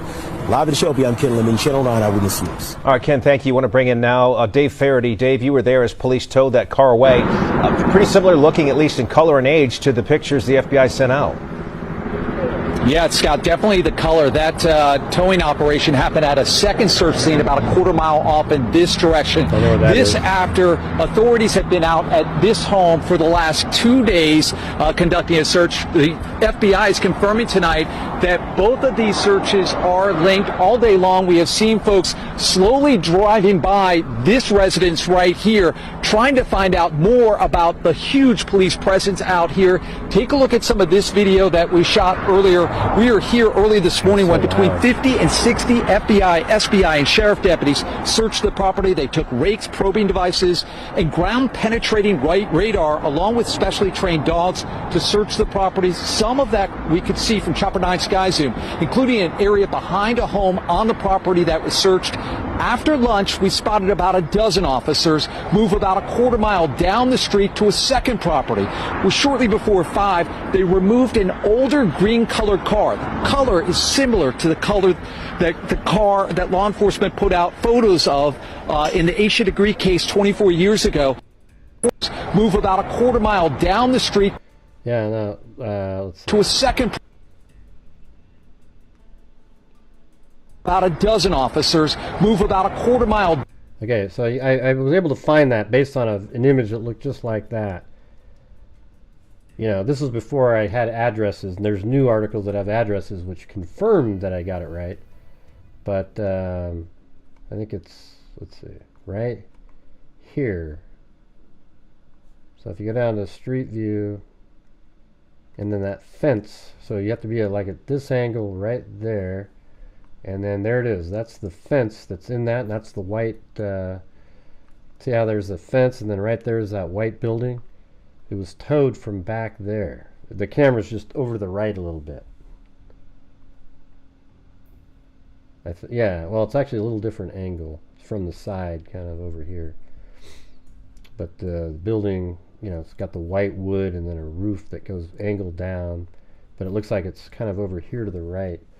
And they tow it around out from behind there, and then they pull out right there, and then it's filmed driving down the road like that. Down the street to a second property. Well, shortly before 5, they removed an older green-colored car. The color is similar to the color that the car. Let's see if that bush is right there.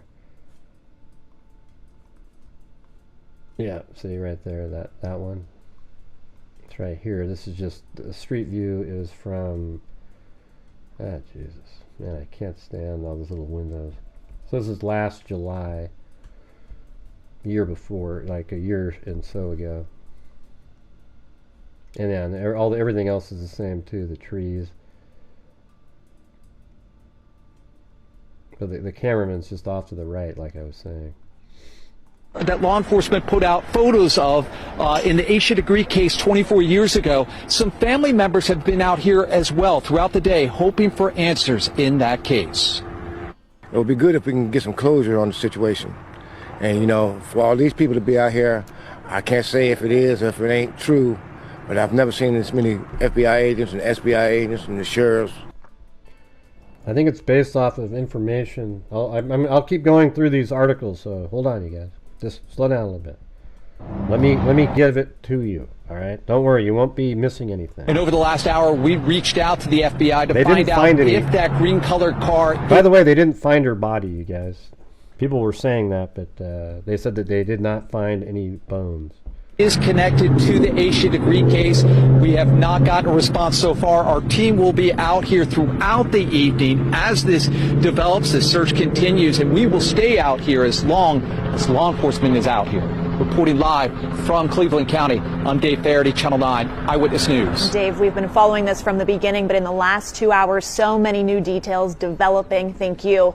Now let's go back to the start of this case 24 years ago. This is video from the first search for Asha. At the time, police believed she was abducted and combed the ground and the sky with no named suspect. Since then, law enforcement has gotten tips and leads holding out hope. Let's walk you through that timeline.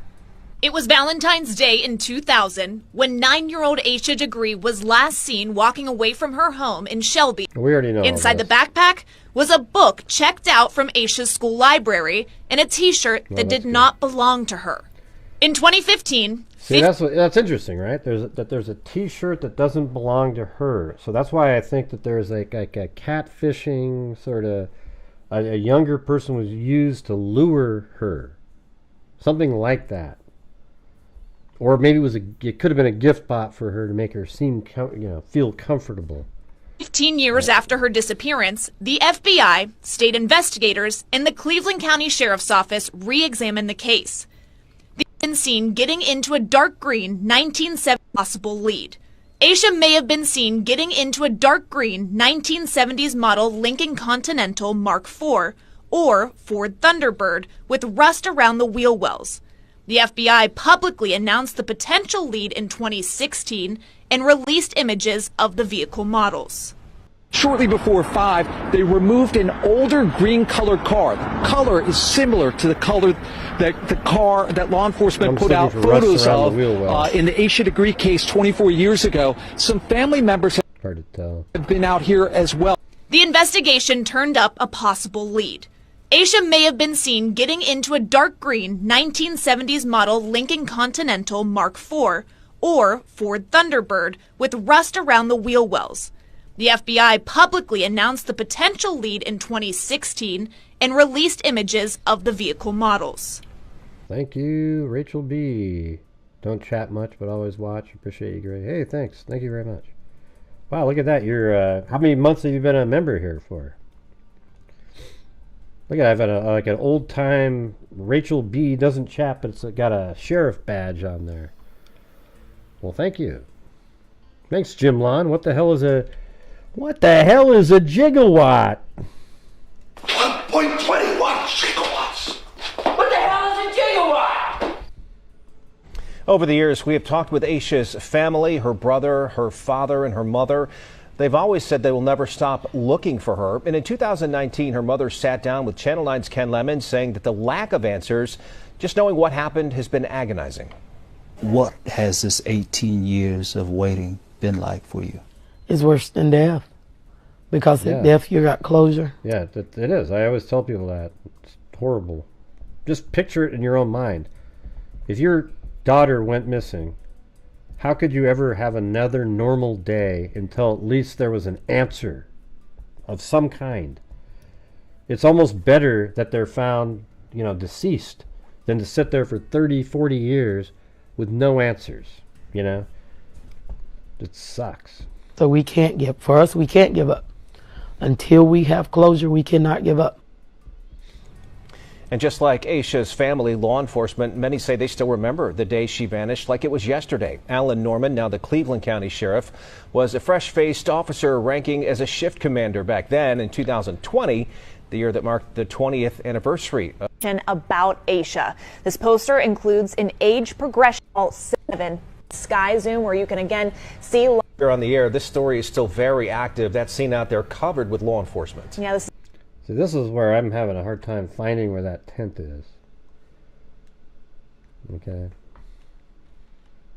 Here, I'll just save this image out, and then we'll get back to the. This is a live look again at that scene from. All right, so anyways, we're in the general area. I've looked at spots. They kind of look like, maybe here or right back in there. Where's where that was, but the building doesn't show up. Or maybe even over here, something. Really weird stuff. Couldn't find it. I usually can find stuff like that, but we'll give it a shot at the end. All right. Yeah, I know, Cindy, I know how to do this. I'm just saying, but I do have a new clue now, the power line, which, is that what that is? Let me just go to the ground really quick. Now that I see the power line, there was the multiple one, it was like, yeah. So it looks like they're looking through the power line, like they're kind of, I don't know. It doesn't really matter right now. I'm just going to go through the rest of these. Hold on. So this this is the new stuff. Authorities spent more than 24 hours searching 2 properties in Cleveland County, and Channel 9 learned it was in connection with the disappearance of 9-year-old, I guess it's Asha Degree. On Friday, the attorney for the man who owns, on Friday, the attorney for the man who owns those properties says court documents will link a person to the circumstances of Asha's disappearance that is no longer living. All right. Channel 9 has reported on the search efforts along Cherryville Road in Shelby this week, the Cleveland County Sheriff's Office, the North Carolina State Bureau of Investigation, and FBI confirmed it has executed multiple search warrants and seized multiple items in connection with Asha's disappearance based on physical evidence. Asha Degree has been missing since February 14, 2000. Her parents said they woke up to find her gone from her room. Authorities have been searching for her ever since. Authorities searched the area using ground-penetrating radar and specially trained canine units. On Wednesday, authorities towed away a green 1960s model car that resembled a vehicle that has been sought in the case. The owner of the property where the search took place was identified as 80-year-old Roy Lee Dedman. All right. So, hold on a second. Yeah, so I actually looked up Roy Lee Dedman here on Ben Verified, right? And if you go to the address history, this 621 Cherryville Road, I'll just grab it like this, right? So here we go. All right, I'm going to show you what I did, and I think this might be something. So this is the property. It's right there. This is where the cops were parked and everything. So this is the property right here. 621 Cherryville Road. Now I saw them at 601, so let's see where that is. I saw that earlier. Hold on. Okay, yeah, so that's the other property that we were looking at. I'm kind of thinking it's, I don't know. We'll have to keep looking for the other one, but there's these absolutely dilapidated buildings inside of here. Look at this. This is the one I think I showed this to Zozo yesterday. They were looking right inside of there. That looks very similar to the house that I looked at the other day in that case in Oregon of Melissa Jubain. Just absolutely overgrown, shit all over the place. I mean, look at this. So, look at this. Here is this house at 631, is that right? Can't remember now. Yeah, 631, right there, right? So watch this. I thought, well, it's somebody this guy knows. So then I clicked on this associates right here. You see this? Watch this. And then I was just going down and I saw this name, Randall Johnson, who died in 2018, right? So then I clicked on him. I don't know if this could be totally unrelated. But look at this. 621, he has the same address. And I don't know, man. That just, it was 621, not 631.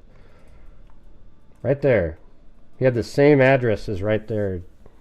Is it possible that that's the individual they're talking about? I don't know. I can't say if it is or not, but don't you think that's a little interesting that there's an associate that passed away 6 years ago, and he happened to live on the same piece of property that all these things are being found? I would think that has a decent chance of being the name that's on the probable cause document that's going to be coming out here in the next couple days. All right, but if not, it's just, it's a thought. So I'll just call him Randy Johnson. He pitched for the Seattle Mariners at one point.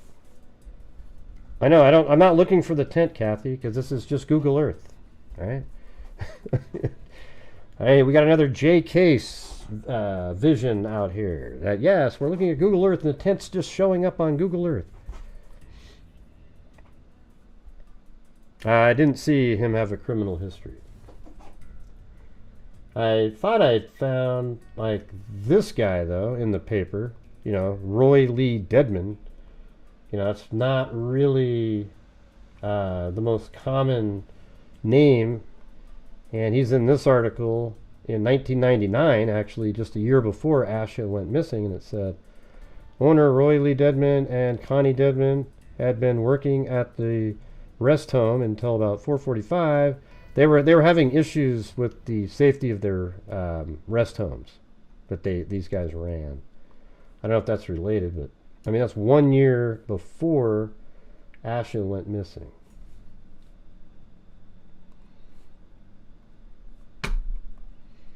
So isn't that crazy though?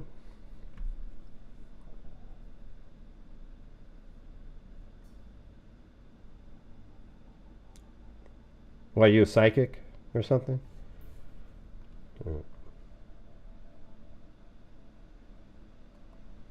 Yeah, I just told you what his name is. His name is Roy Dedman. That's the owner of the property.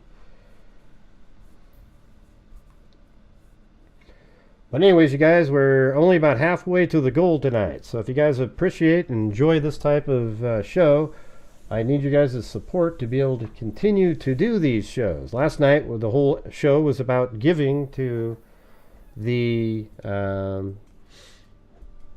Tunnels to Towers. So tonight, I need to get back to the income making for the channel so that at the end of the month, I can donate more money to various true crime related charities out of a portion of the income. All right, is that a possibility, you guys? I mean, we've got 250 people, you know. Seems like it'd be pretty simple.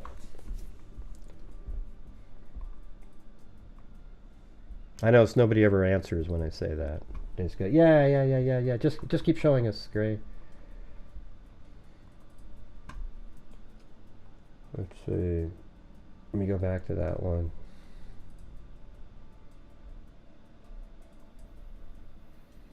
Dedman's attorney, David Teddy, said in a statement on Friday that Dedman has been interviewed. So the owner of the property, he's been interviewed by law enforcement authorities and has denied any involvement. Teddy spoke during a news conference Friday evening and told reporters that he had viewed the search warrant for Dedman's property. So that's what I want. I want that search warrant. And he wanted to address what he called false rumors that were being spread in the community. No criminal charges have been filed. Yeah, but remember how the great shows used to actually make a difference for the channel? This account? Now it's worse. I have to only cover the really big popular ones. No criminal charges have been filed as of Friday and nobody has been arrested. The FBI confirmed that no remains have been found. Teddy said he believes the search warrant for Sherryville Road's property will be made public next week. I don't know when that's going to happen, but I think it's likely to happen. When you read the affidavit, it may be more clear to you why there was search at 621. See, that's what I'm saying. This guy, Randall, he lived there, and he died 6 years ago. I think there will also be information in that search warrant that sadly will link a person to the circumstances of Asha's disappearance that is no longer living. Not saying that the person that was named in the search warrant and had anything to do with their disappearance, but it's very possible that the person who is no longer here has the answer to what happened. See, isn't that crazy? Hey, thanks, Karen. Thanks for caring, Karen. Or thanks for caring, Karen.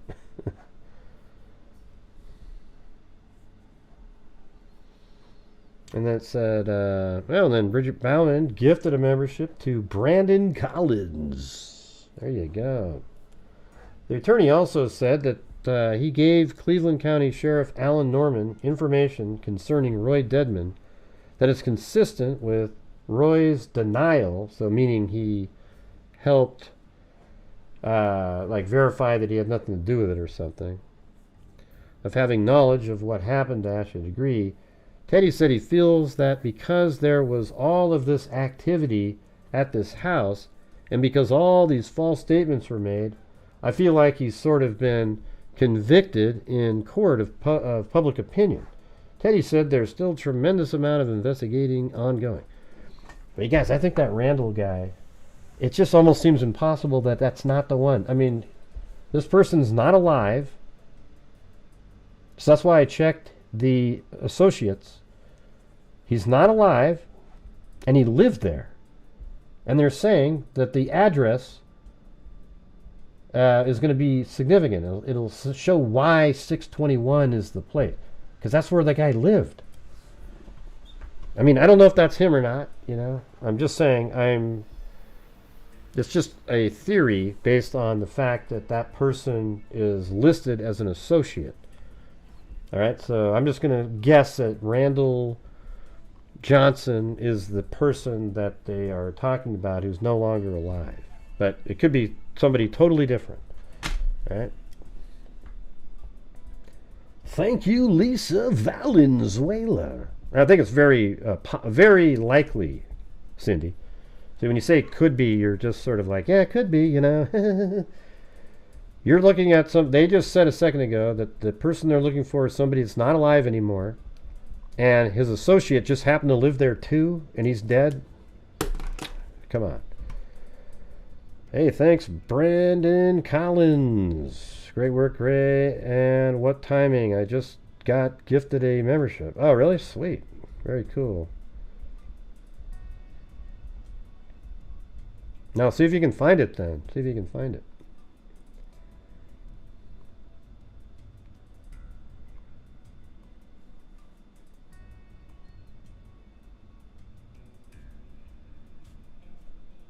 Every single time Valentine's rolls around, I don't want to listen to that. The answer may very well never be known. Huh. So the person who died has the answers. And guess what? Here's what I think. The person who died owned that green car. And there's other information that likely indicates there's a connection. And you might not ever get to know the answer. God, doesn't that suck? But they absolutely have to be on the right trail at this point. Thanks, Michelle H.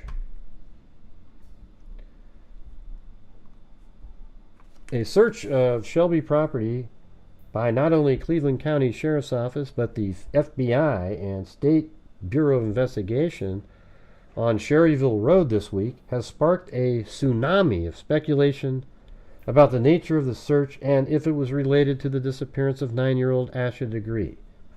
Official confirmation that it is linked to the case was made public Friday afternoon, but law enforcement emphasized that no human remains have been found. And by the way, this other person was born in 1952, I think.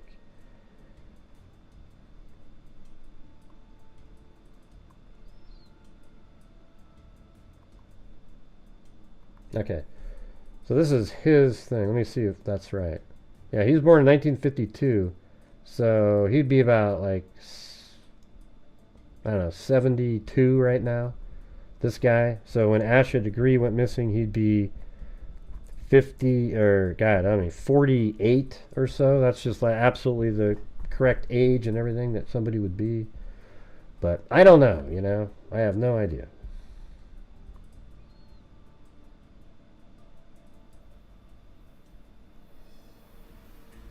But when you look at the address history, look at that. That's where he lived right there. And this is another address. Let's see what this one was. I mean, what are the odds, though, that the associate would live at his... Man. So that's way far away, so forget that. That was Georgia.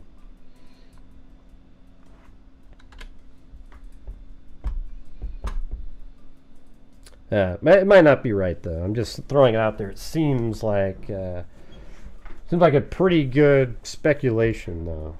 Let's put it that way.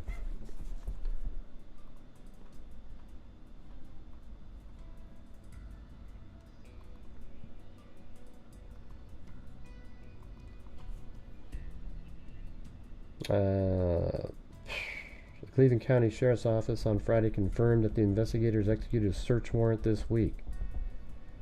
Alright, I'm just going to shut this down. Now let's try to find that one spot. So you're right in here.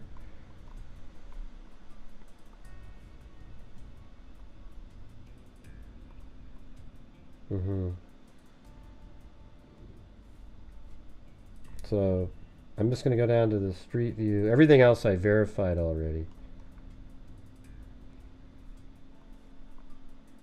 So this is a spot. That was the 600 block. So that's when I first realized, okay, I can go down here and look around. And then I finally found the, I think it's this one right here. This is where they towed the green car. out from behind that building. And one thing that was sort of interesting is if you watch this, look at Google Earth here. Let's just go right here and then go back on some maps here. So if you go back, let's see. I thought I saw a green vehicle parked that had that same kind of limeish green color at some point in the past. Right there, look at that. Could that be it right there in 2011? And maybe he used it and drove it around until somebody finally, when it was reported, you know, because like nobody made it it didn't make it to the paper or anything until 2016. So let's take a look at that picture and then go back to the let's see, the one that was towed.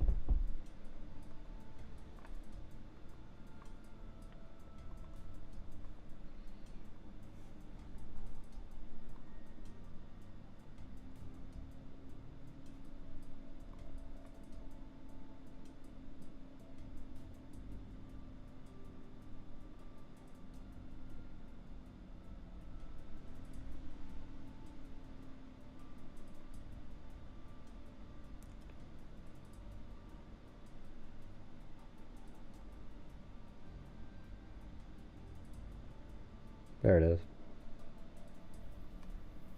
God, see that look? Doesn't that look like that would be that car? Look at this. So look at that right there. How from the top it would be green, flat, green, green, right? Then you look at this. I don't know. That could be it. Right there, right? I mean, even though it's high up, I don't know if it's even green, but it could be through the trees. But I don't know. I think it would still show its color through the trees. I think that could be it, but it was towed from in the video. It looked like it came from behind there, and then they pulled it out like that. Okay, so I think that could be it, you guys. 2011. See, that's why you guys do the super chats, because that is some good shit. Hey, Brandon, we don't know what it is, okay? It was behind the building now, but it wasn't. This is 2011, okay? Try to pay attention a little bit.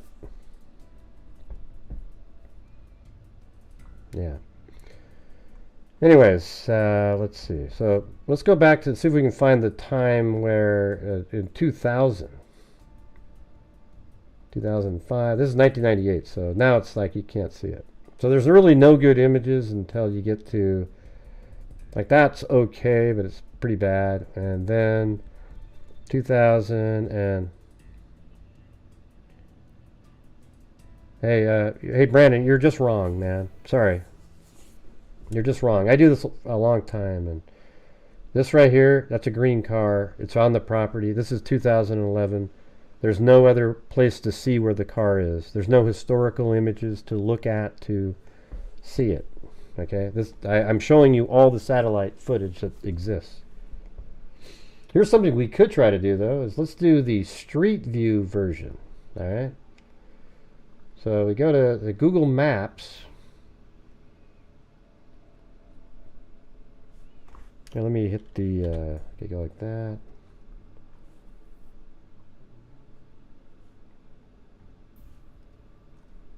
And it's right there.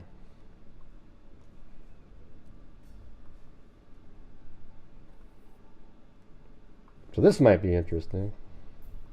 It's got about right here. And then look over here and then see if there's any. Oh, look at that. We can go back to 2008 here. Got to drive a little bit more this way. Oh man, God, it's too bad that's such a shitty image. Let's do the 2012. Yeah, we see it's not the same color, Cindy. Anyways, let me go look back there. No.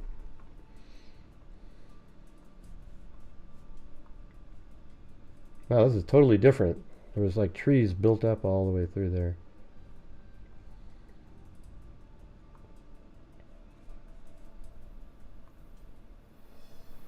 Ah. Of course. It's not lined up just for that.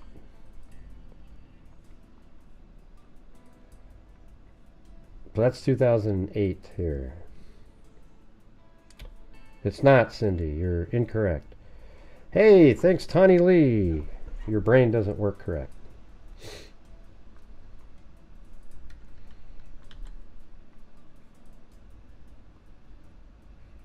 See? That's not a green car right there. See that? That's not green.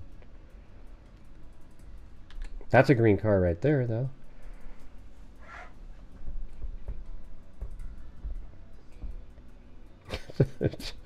How come you're so defiant, though, Cindy? And then you go, oh, okay.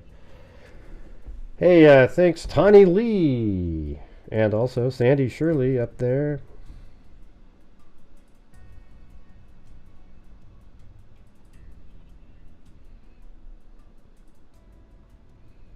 Yeah, I think it's back behind that building over there.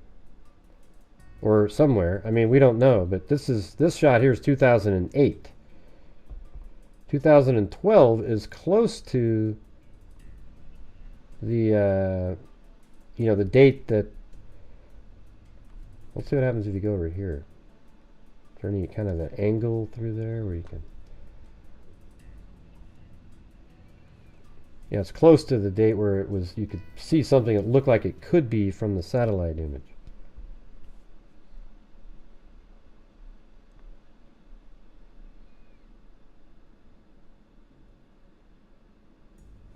The car moves, the green car doesn't move. What does that even mean? Alright, so forget that part for now and get out of here.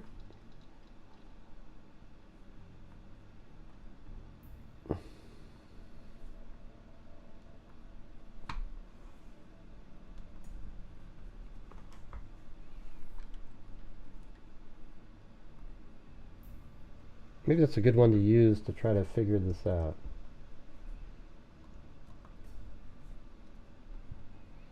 Alright, so we see that there are like one big power line. There's 5 lines there. And then this house with a red roof with, you know, kind of like, you know, the slats go straight down from the peak. And they're red. Alright.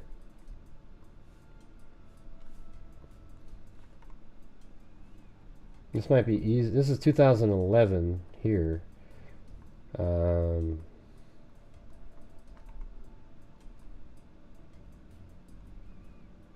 Yeah, and so it's like in a little, it almost looks like there's a space back there. The road must be over here, because these wires go along. So we'll just see if we can find this. So I was thinking it was back in here, but I can't find the corresponding. Maybe that's it.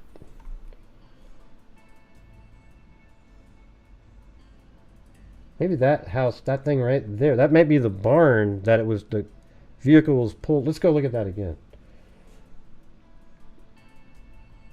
That might be really simple.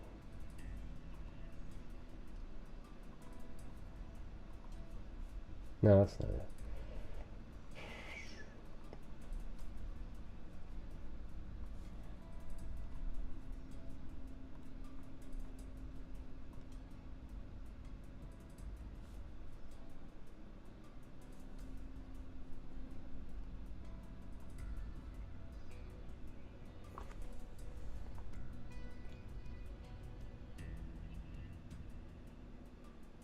Wait, one more time on the first.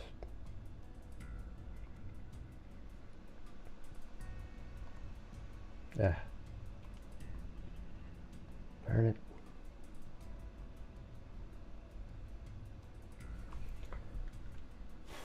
I think that might be here.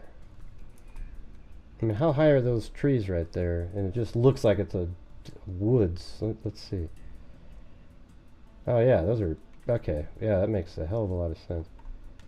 Like that could be right back in there, and that's the red roof right here, this building right there.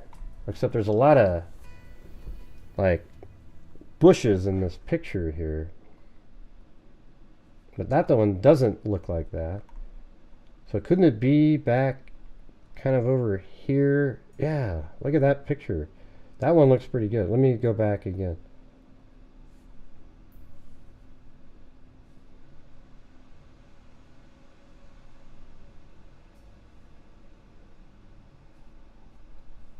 Okay, I'm going to switch this back over to the 3D version. And it's so dense there, though. Maybe it's not quite like that. So it's coming in like this. And maybe like at an angle. I don't know. That's tough. That's a... Man. And then the power lines, let's see if there's 5 of them here. Because it would make sense, like, in the same backyard as where the car was. God, is it on the other side of the road? Because that one looks like it has more... Well, the shot could be from the other side of the road.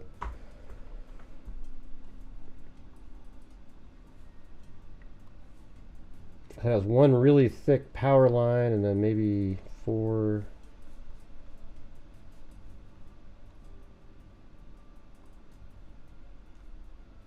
Yeah, there's like 20 on that.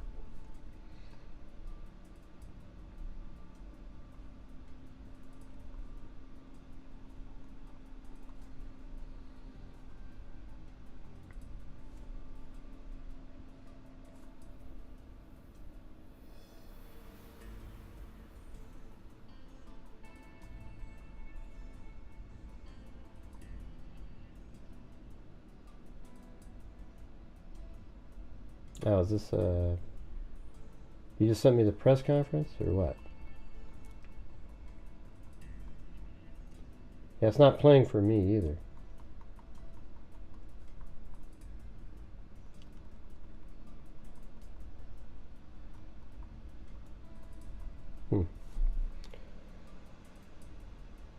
Oh, wow, 7 years, huh, Karen?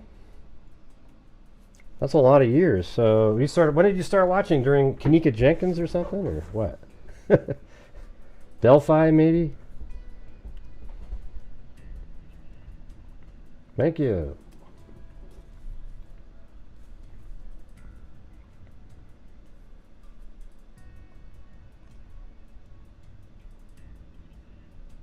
Okay, so there's 4 there.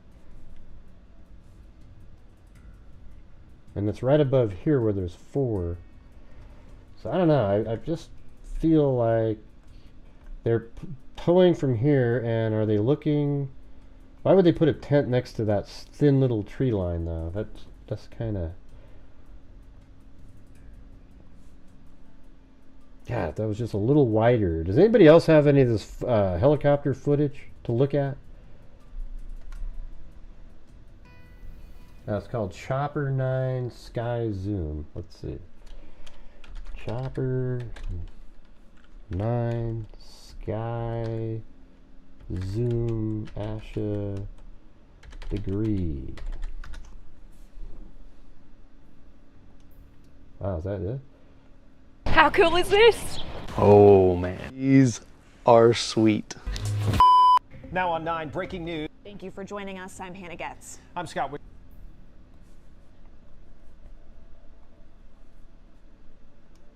Blue tent that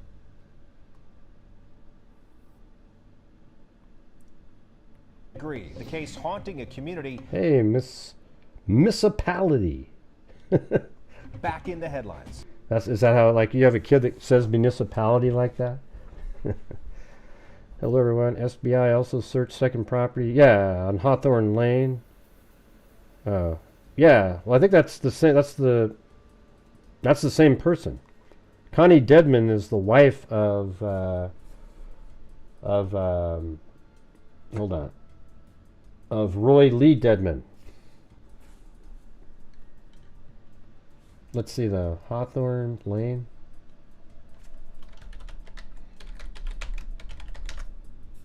Nah. How'd you spell that? I don't know. They don't have a Hawthorne Lane in here. But the property right here is where him and his wife they own that one.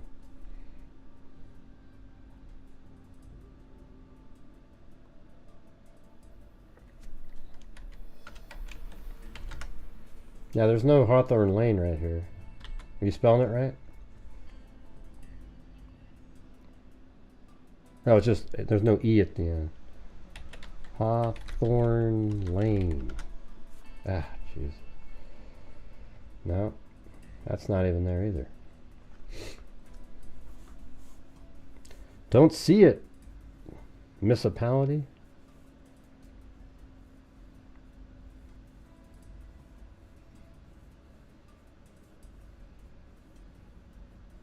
Yeah, people have switched their attention. They must be bored to death.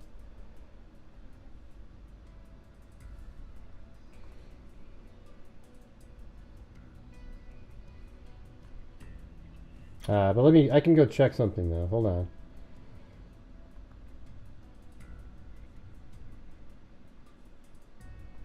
I'll just go look up Deadman, go to his wife.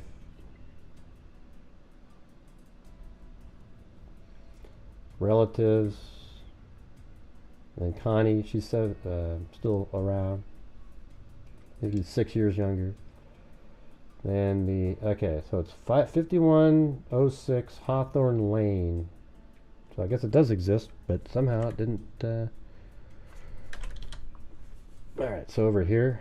They searched the house that far away like that. So they must be thinking like he's related somehow. Yeah, I saw that one earlier. I just didn't put a pin on it. Yeah, I've got it. Yeah. Yeah, I don't think they searched that property.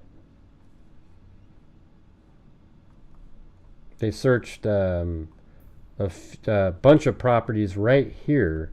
This one, and this one. They searched up and down the road there. They may have searched that one to see if they had anything that they were hiding. So they might have done a search warrant over there at the wife's house. Maybe they were trying to verify if he had anything to do with it. But I think that the helicopter, this spot looked pretty good too here. Right inside there.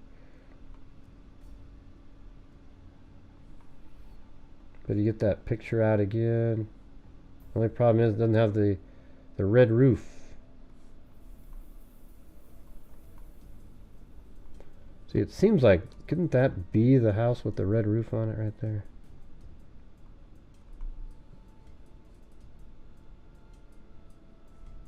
I mean, it even has the right angle to the road. See that?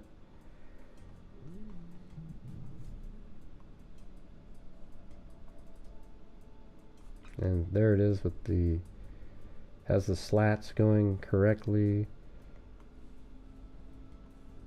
I mean, that's pretty much the barn that the vehicle was towed from, and then it opens up out. So that if this is the right one, though, the tent would be right over here. And it's interesting because if you really take a look at this closely, there's a guy right here, or somebody, looks like they're actually taking pictures of something. I don't know for sure. They could just have their hands being rested on a fence, but it looks like they're holding their hands up in the air and they're filming into the woods there. And the power lines seem to be correct here. Does this go in front of it, or is it behind that tree? You know, that's interesting. It looks sort of like you can see it right there. It could just be the pixelations hiding it. You know, it looks like that tree's in front of the power line, but I doubt it.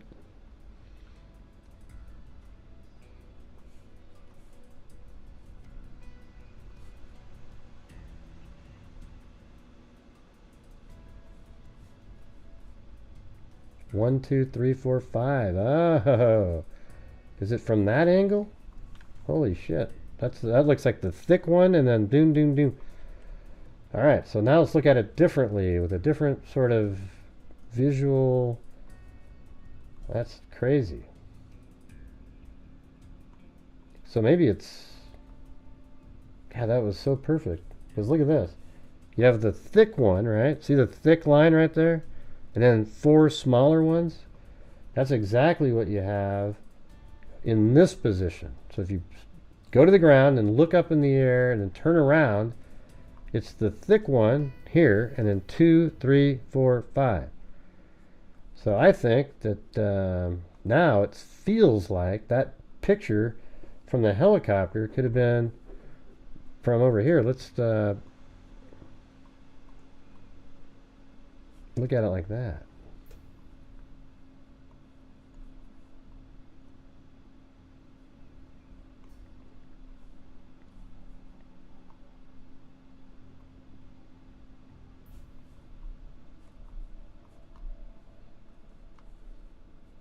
Yeah, unfortunately, like a fall area, March is good.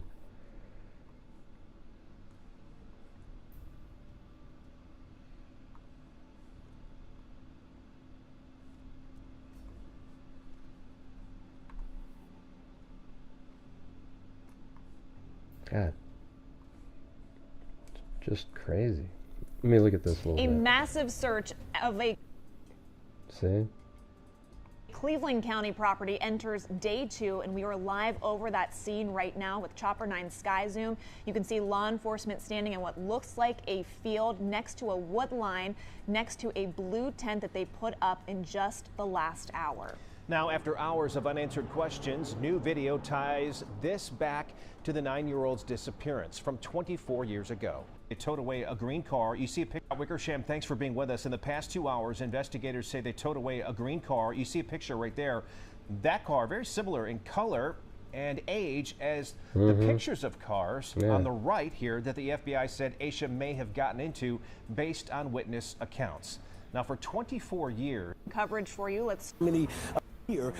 FBI's to search the property to the Asha.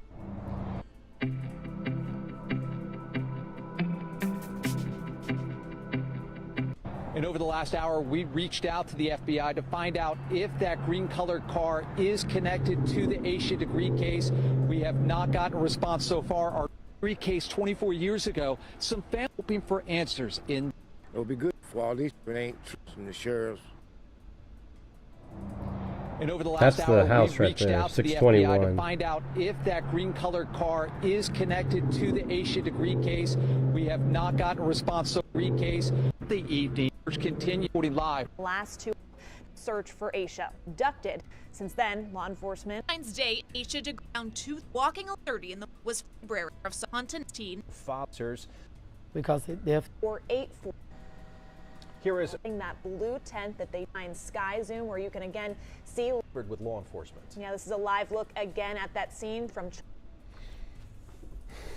Now there's a person there. Let's see what they're doing. Chopper 9 Sky Zoom, where you can again see law enforcement by that wooded area surrounding that blue tent that they just put up with it. It seems like there's something a little bit more interesting. Maybe they do have bones, but they're not saying it. In one of the articles it says that they don't have that. It said they do not have bones at this time. In the last hour. So I don't know if that's a lie or... Here is what we know tonight. Police again have towed this green car. I don't know Very what kind of similar car that is. Pictures of the vehicles. The FBI said that they believed Asha may have been gotten into, according to witness reports.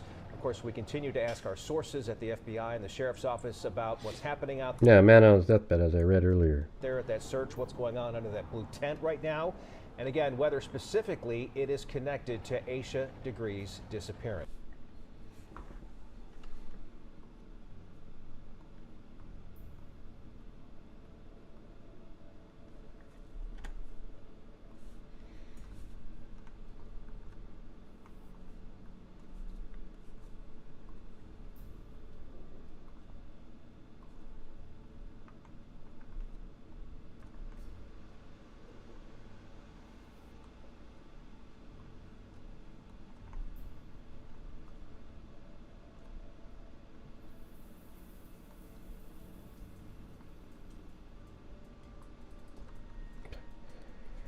God, this is a weird one for me because those. Let me see if the power lines, do they continue over here?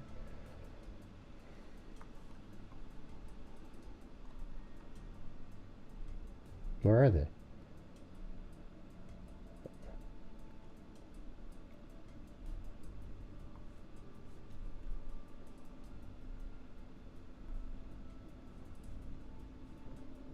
Oh, they start right there. So maybe, so it looks like it does go through the woods right there. So that might be right here. These are the power lines. So let's pretend that that's what we're using. There we go. So we're looking through that. See, that I do. I mean, to me, this seems like the most likely spot right here. Because those would be the 5 lines again. And maybe it's like right in this area. Yeah, except that building looks like that's the one, but then there's a lot of trees. See that? I was looking for that car. That looks like it's broken down. But see, this looks pretty good right here, too. Because look at this. Watch this. See, that tree could be this one, and then, like, this tree right here could be that one. You know, it's decent. And then, but then there's no building that looks like that, right? So, pretty weird one. You know, I don't know. It just seems like they're all right in this spot here, though.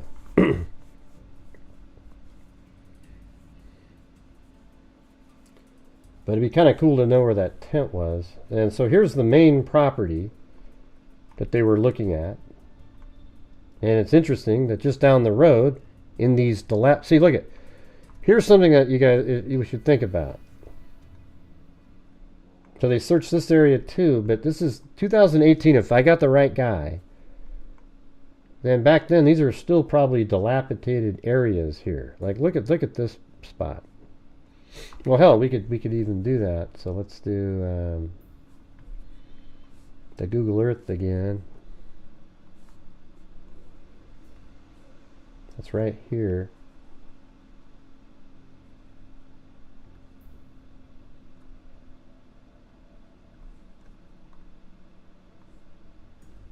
And how long does it look like this? Because it would have been a great place to hide something for years. So let's go to 2021. Still pretty shitty. 2019, totally dilapidated, broken down. 2016, totally, you know, same thing. So this has always been, 2008, it was already dilapidated. So this is only 8 years later. So the person probably always knew that this was there.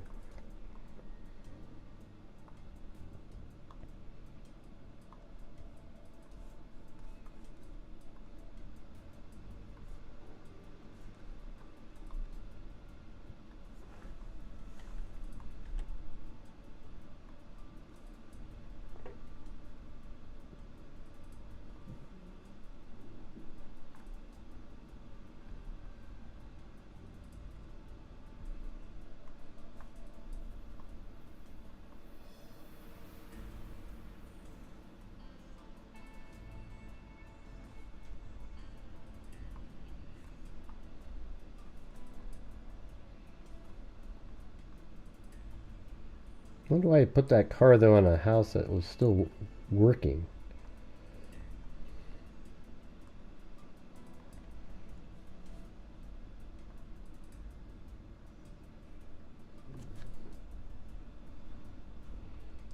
All right, we're only $20 short of making the goal tonight. Will we do it? Who knows? Can all the freaks get there? Yeah, so again, this is where we see 5 wires for sure.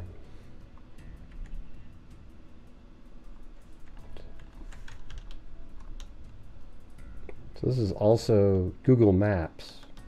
So they also have the 360 shots.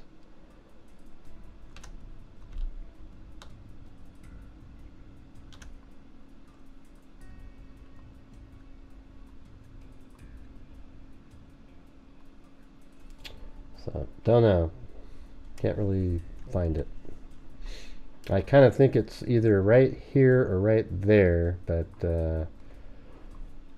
you know, I can't find the stuff I need to to look at. I mean, this wire right here is 5, so let's just pretend if you're out this far. So it feels like it could easily be this spot right there, because there's the wires. That's what this line is, and those are 5. Because if we go down to right here and look up, see that one? Let's go back a little bit.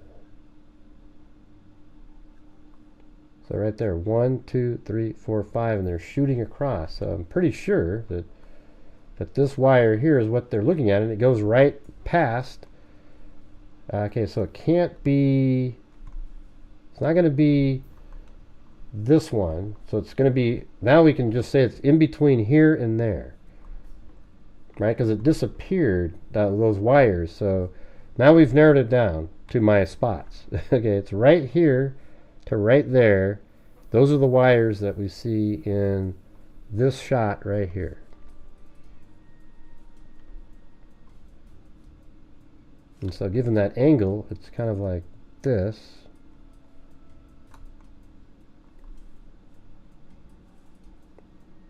Which kind of still works for this spot here.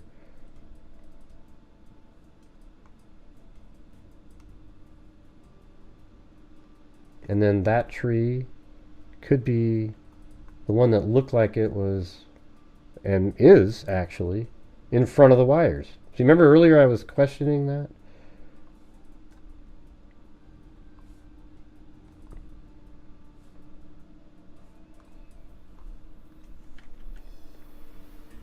Yeah, so this tree is in front of the wires, just like that one. And maybe it's this tree. Is there a barn or anything around there?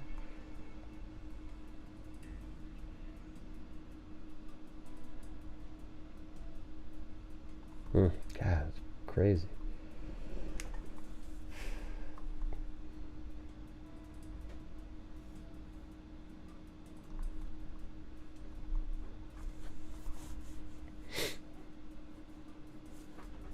If I just had like the wider shot, I'd have the answer in 2 seconds. Just sucks. So if anybody can find the Chopper 9 Sky Zoom camera, that'd be cool.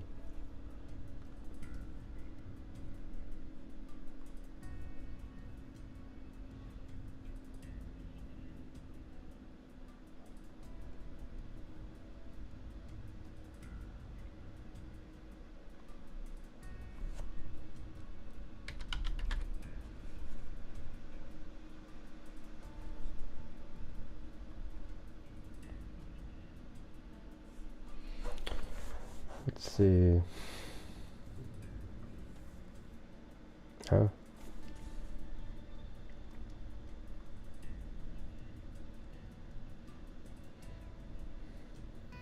Hey, thanks, Plato. Not Play-Doh, but Plato. 15 more to go, everybody. 15 more to go. Can we do it?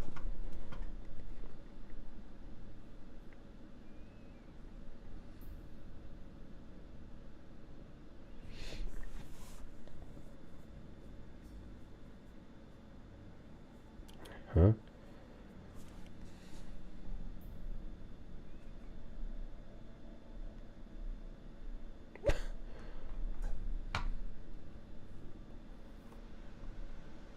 Yeah, because look at the wire, then shifts and goes across the street. And then this house is probably wired a different way. So I think we've pretty much narrowed it down. And as a matter of fact, it starts there and then ends here. So it is right there. So let's try it. Let me just try the map, this thing, doing it this way again. Doesn't it seem like that's the barn right there? The little red building that we see in this shot right here? That is that? I mean, hell, can we even count the slats on it? Like one? I don't, it's hard to see it. But it feels like that is this. And then now we have the power line, so let's make it so it's like that angle, and that would mean the tent is right there on this property. So I'm going to put tent. Okay, that's the best I can do, you guys. We're close regardless, but that's where the tent is.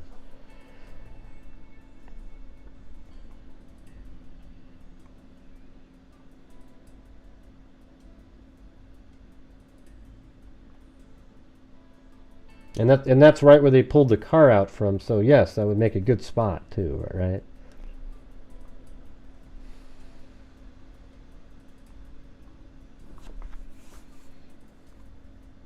You guys don't need to keep speaking, trying to pamper Eric. He's an adult, okay? Don't worry about it.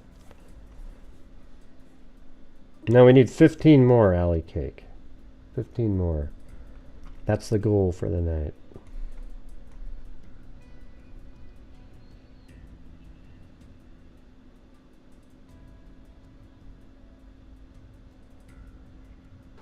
I don't even know what you guys are talking about.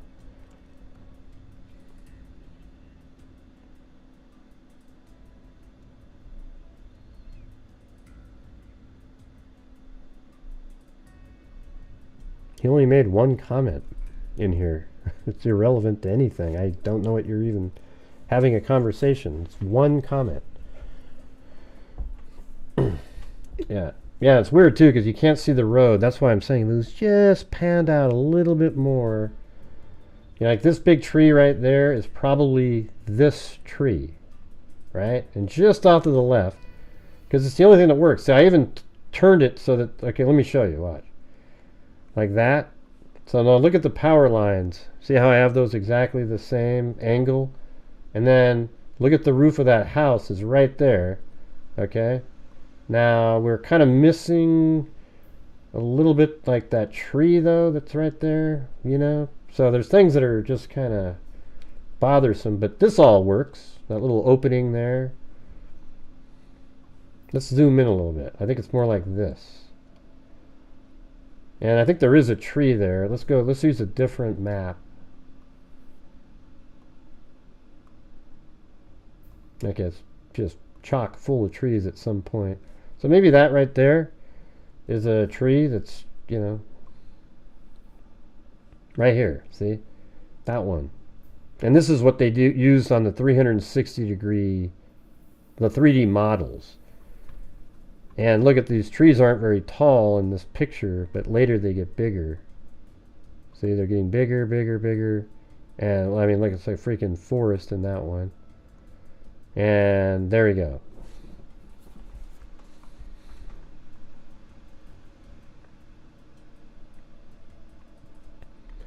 Man, you guys are struggling to get the last 15 in here. Let's do it. Come on, you guys.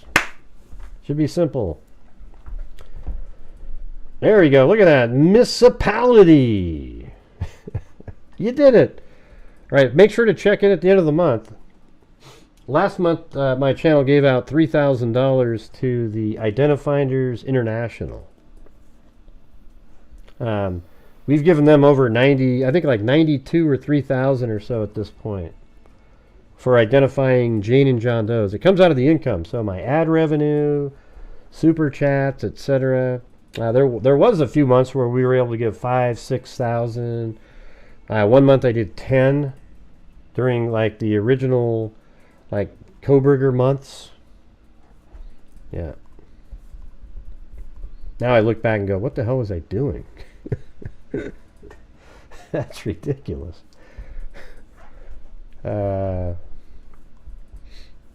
I can't tell. Hey, thanks, Karen. Gold complete. Yes, you actually made it higher, so that's good. Thank you.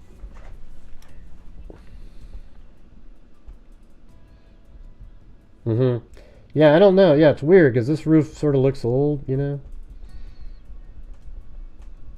maybe they redid it. But this is really the only spot that makes sense, right? I mean, look at just everything about this picture The only thing that's missing is this tree here, but you know, the wires are correct, and as we just showed you, there's 5 wires starting right there that go across, and they actually stop right there and they go this way. So there's no more wires to observe, and this area doesn't look right anyways. And there's no, you know, nothing looks right. So it's either, like we just said, it's either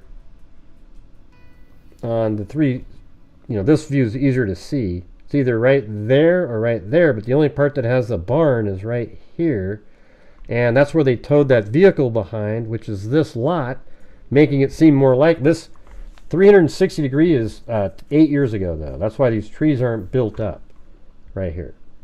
So this is 8 years ago. And so right in this little spot is where they have the tent. So I guess what would be interesting is, like, what did it look like in that spot back in, like, that's 2013. Is this where they were, you know, it kind of makes you wonder, did this guy start planting trees at a certain point?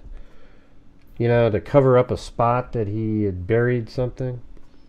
Because this is 2013 right here, and there's nothing there. So let's go back further even. Oh, look at that. Jesus. 2011, just bare. But why would you bury something out there?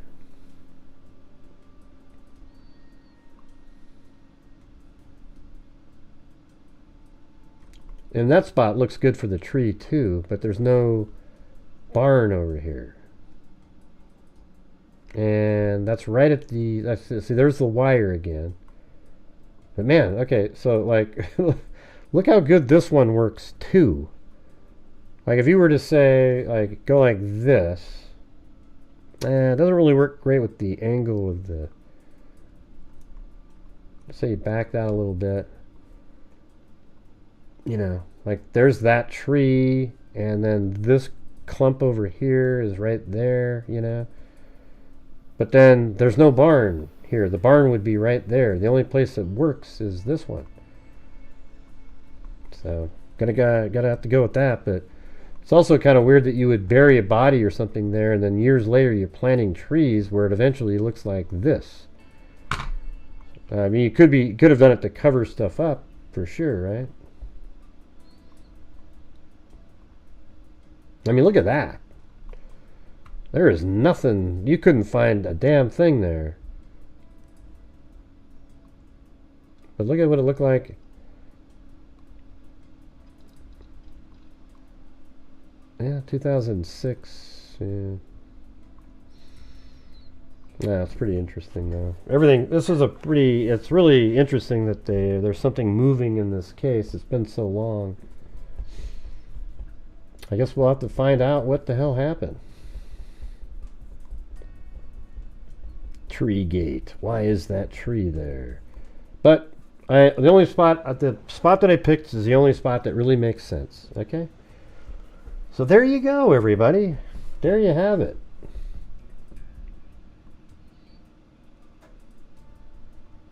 Oh, thanks, Sandy. Shirley, you reached the goal too. Yeah. So thanks on PayPal. Thanks, Sandy, Shirley, and Danita.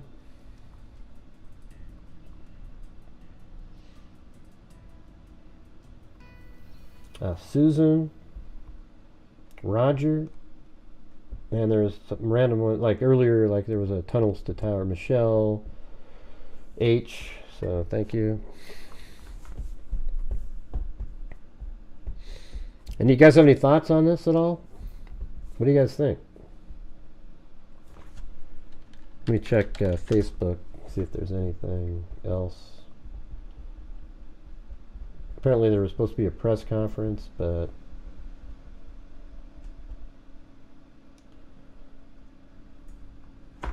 here, let me try it using Firefox. Oh. Live stream: attorney of Cleveland County man involved in FBI raid to speak amid Asha Degree update. What if we just put that onto YouTube? Does that work there?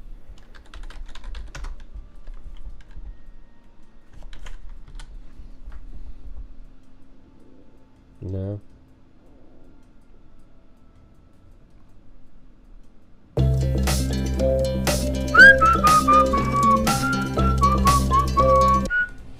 We start with my official. Working now live out there at the scene this morning. To be as respectful to everyone here since Tuesday, when a number of agencies, including the FBI, the State Bureau of Investigation, some things away from not just. Yeah, that's where they're parked too. All the cars are right here. All the vehicles. So feel good about it. To hear that they've taken away. This is people in the community that are asking what's happening, watching. Came together as a community. Okay,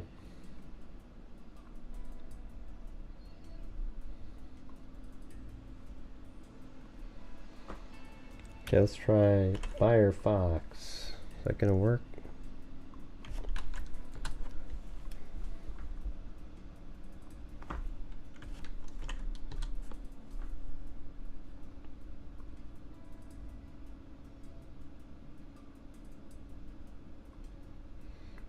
Now it says an attorney for a man whose home was raided by the FBI in Cleveland County held a press conference Friday afternoon in a response to major police update.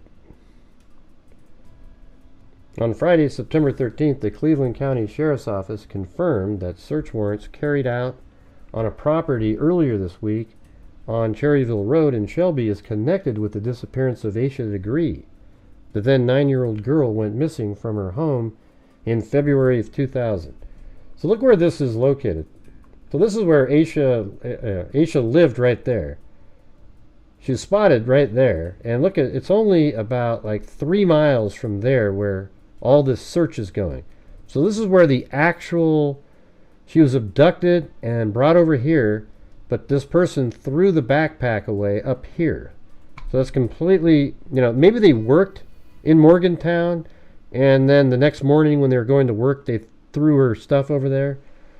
But it definitely was put there to throw people off in case it was found, because it's nowhere near this area here. Yeah, it's like 26 miles north.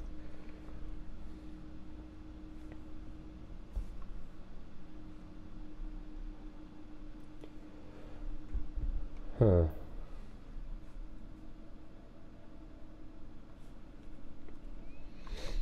Dedman's lawyer, David Teddy, was scheduled. Okay, so let's see if we to hold a press conference.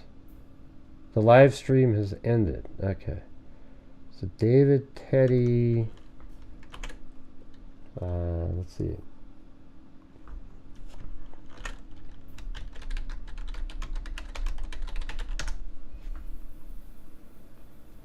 Okay. How about this one? Is that him? Ah, man, it looked like I had it.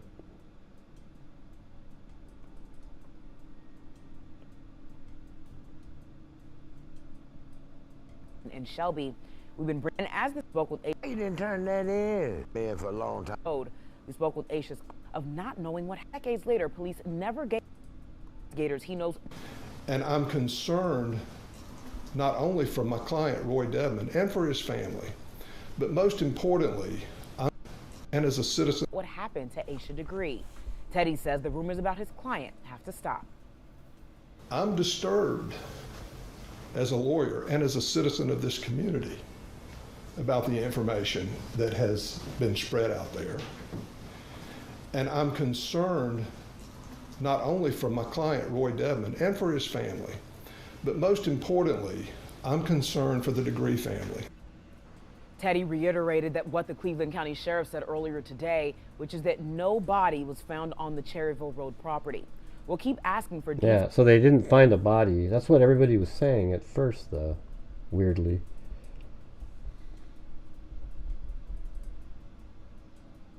Okay, so if you're here late, what they said was, there's a guy named Teddy Dedman.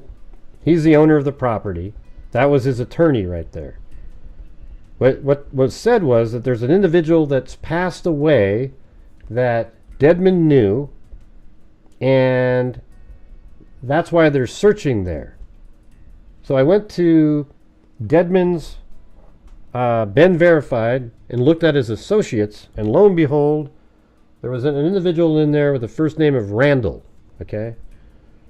That person died in 2018. And guess what the first property listed was? The same one. 621 something.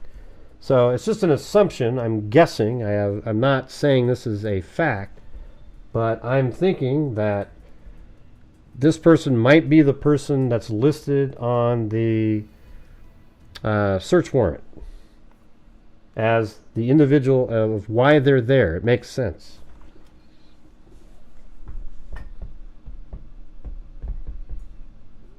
But anyways, all right. Well, that's going to do it, you guys.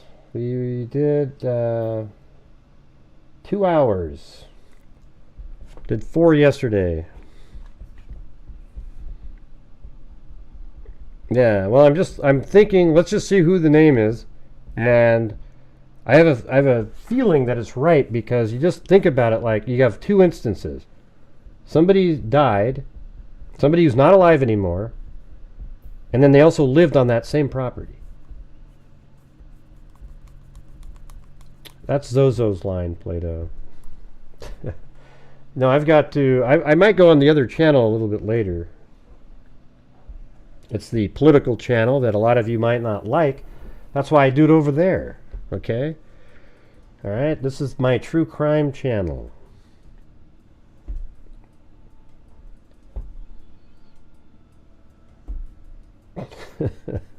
Okay.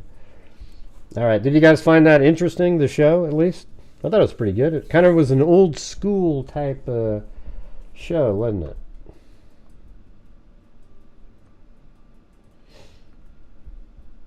Yeah, so thank you to TP, became a new member, Julia Morales, Joanne Allen, then Justin Oki gifted a membership. I still never got your guys' joke the whole night. This account, was it her birthday or something? Justin Oki? Georgina Stoliker. Then Karen gifted 5 memberships. Michelle H. Lisa Valenzuela. Shell 76. Joanne L. Allen became a new member. Then Kelly Snyder with the one and only super cat eye donation. Me, Justin Oki, Georgina Stoliker, Linda Howe.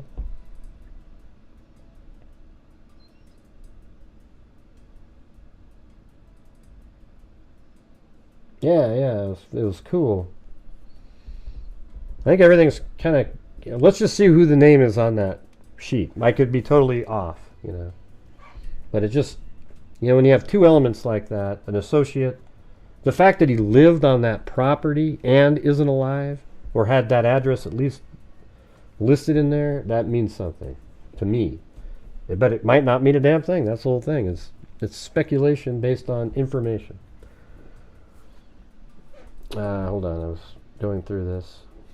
We were up here. Kami, Justin Oki, Georgina Stoliker, Linda Howell, Sandy Shirley, Bridget Bauman, Chicken Wing, Donnert, new member, then Jerry Walker, Layla My Layla, Rachel B, Jim Lawn, Karen, Bridget Bauman, Lisa Valenzuela, Brandon Collins, Cindy J. Yeah, that's cool. And then Carla, Michelle H, Chicken Wing, Sandy Shirley, Tawny Lee, Rachel B, 27 months. Look at that. Then Rachel B, then Karen, Municipality, Plato, then Municipality again, to help get to the goal at the end, and then GGS.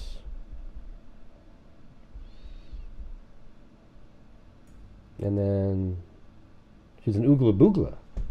Very cool, very cool. And then Karen, right at the end there. So you guys, I really appreciate it. Thank you.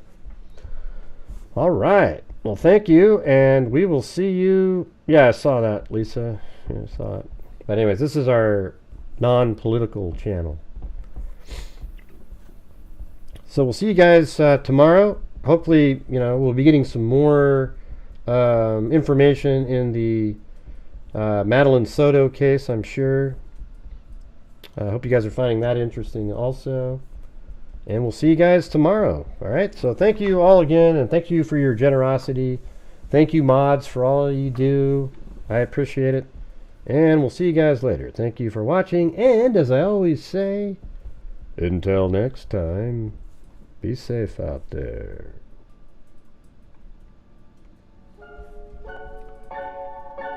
Yeah, I've been doing this true crime thing for quite a while now. And during this whole time, I have not seen one person that is a crime dissector. Fuck rejector. I'm a certified human lie detector. Gonna get ya on a stretcher if you try and Give me like a little projecto. Crime Plato. is my She nectar. ain't from NATO. Give another lecture. Crime She likes to eat potatoes. nectar. And I'm always gonna be a pup protector. Food deflector, interceptor. And I'm meaner than a spectre with a vector. On his pector, with all respect, y'all. Just remember I've a temper fucking check ya. I have no agenda. I'm a pretender. And I'll serve it to you straight without the blender. And in In the end, I'm gonna send ya you. on a mission to reveal the true offender. Yeah, so I'll just get right back to work. All right, everybody? Talk to you later. All right, everybody. Thank you very much. We'll see you later. And be safe out there.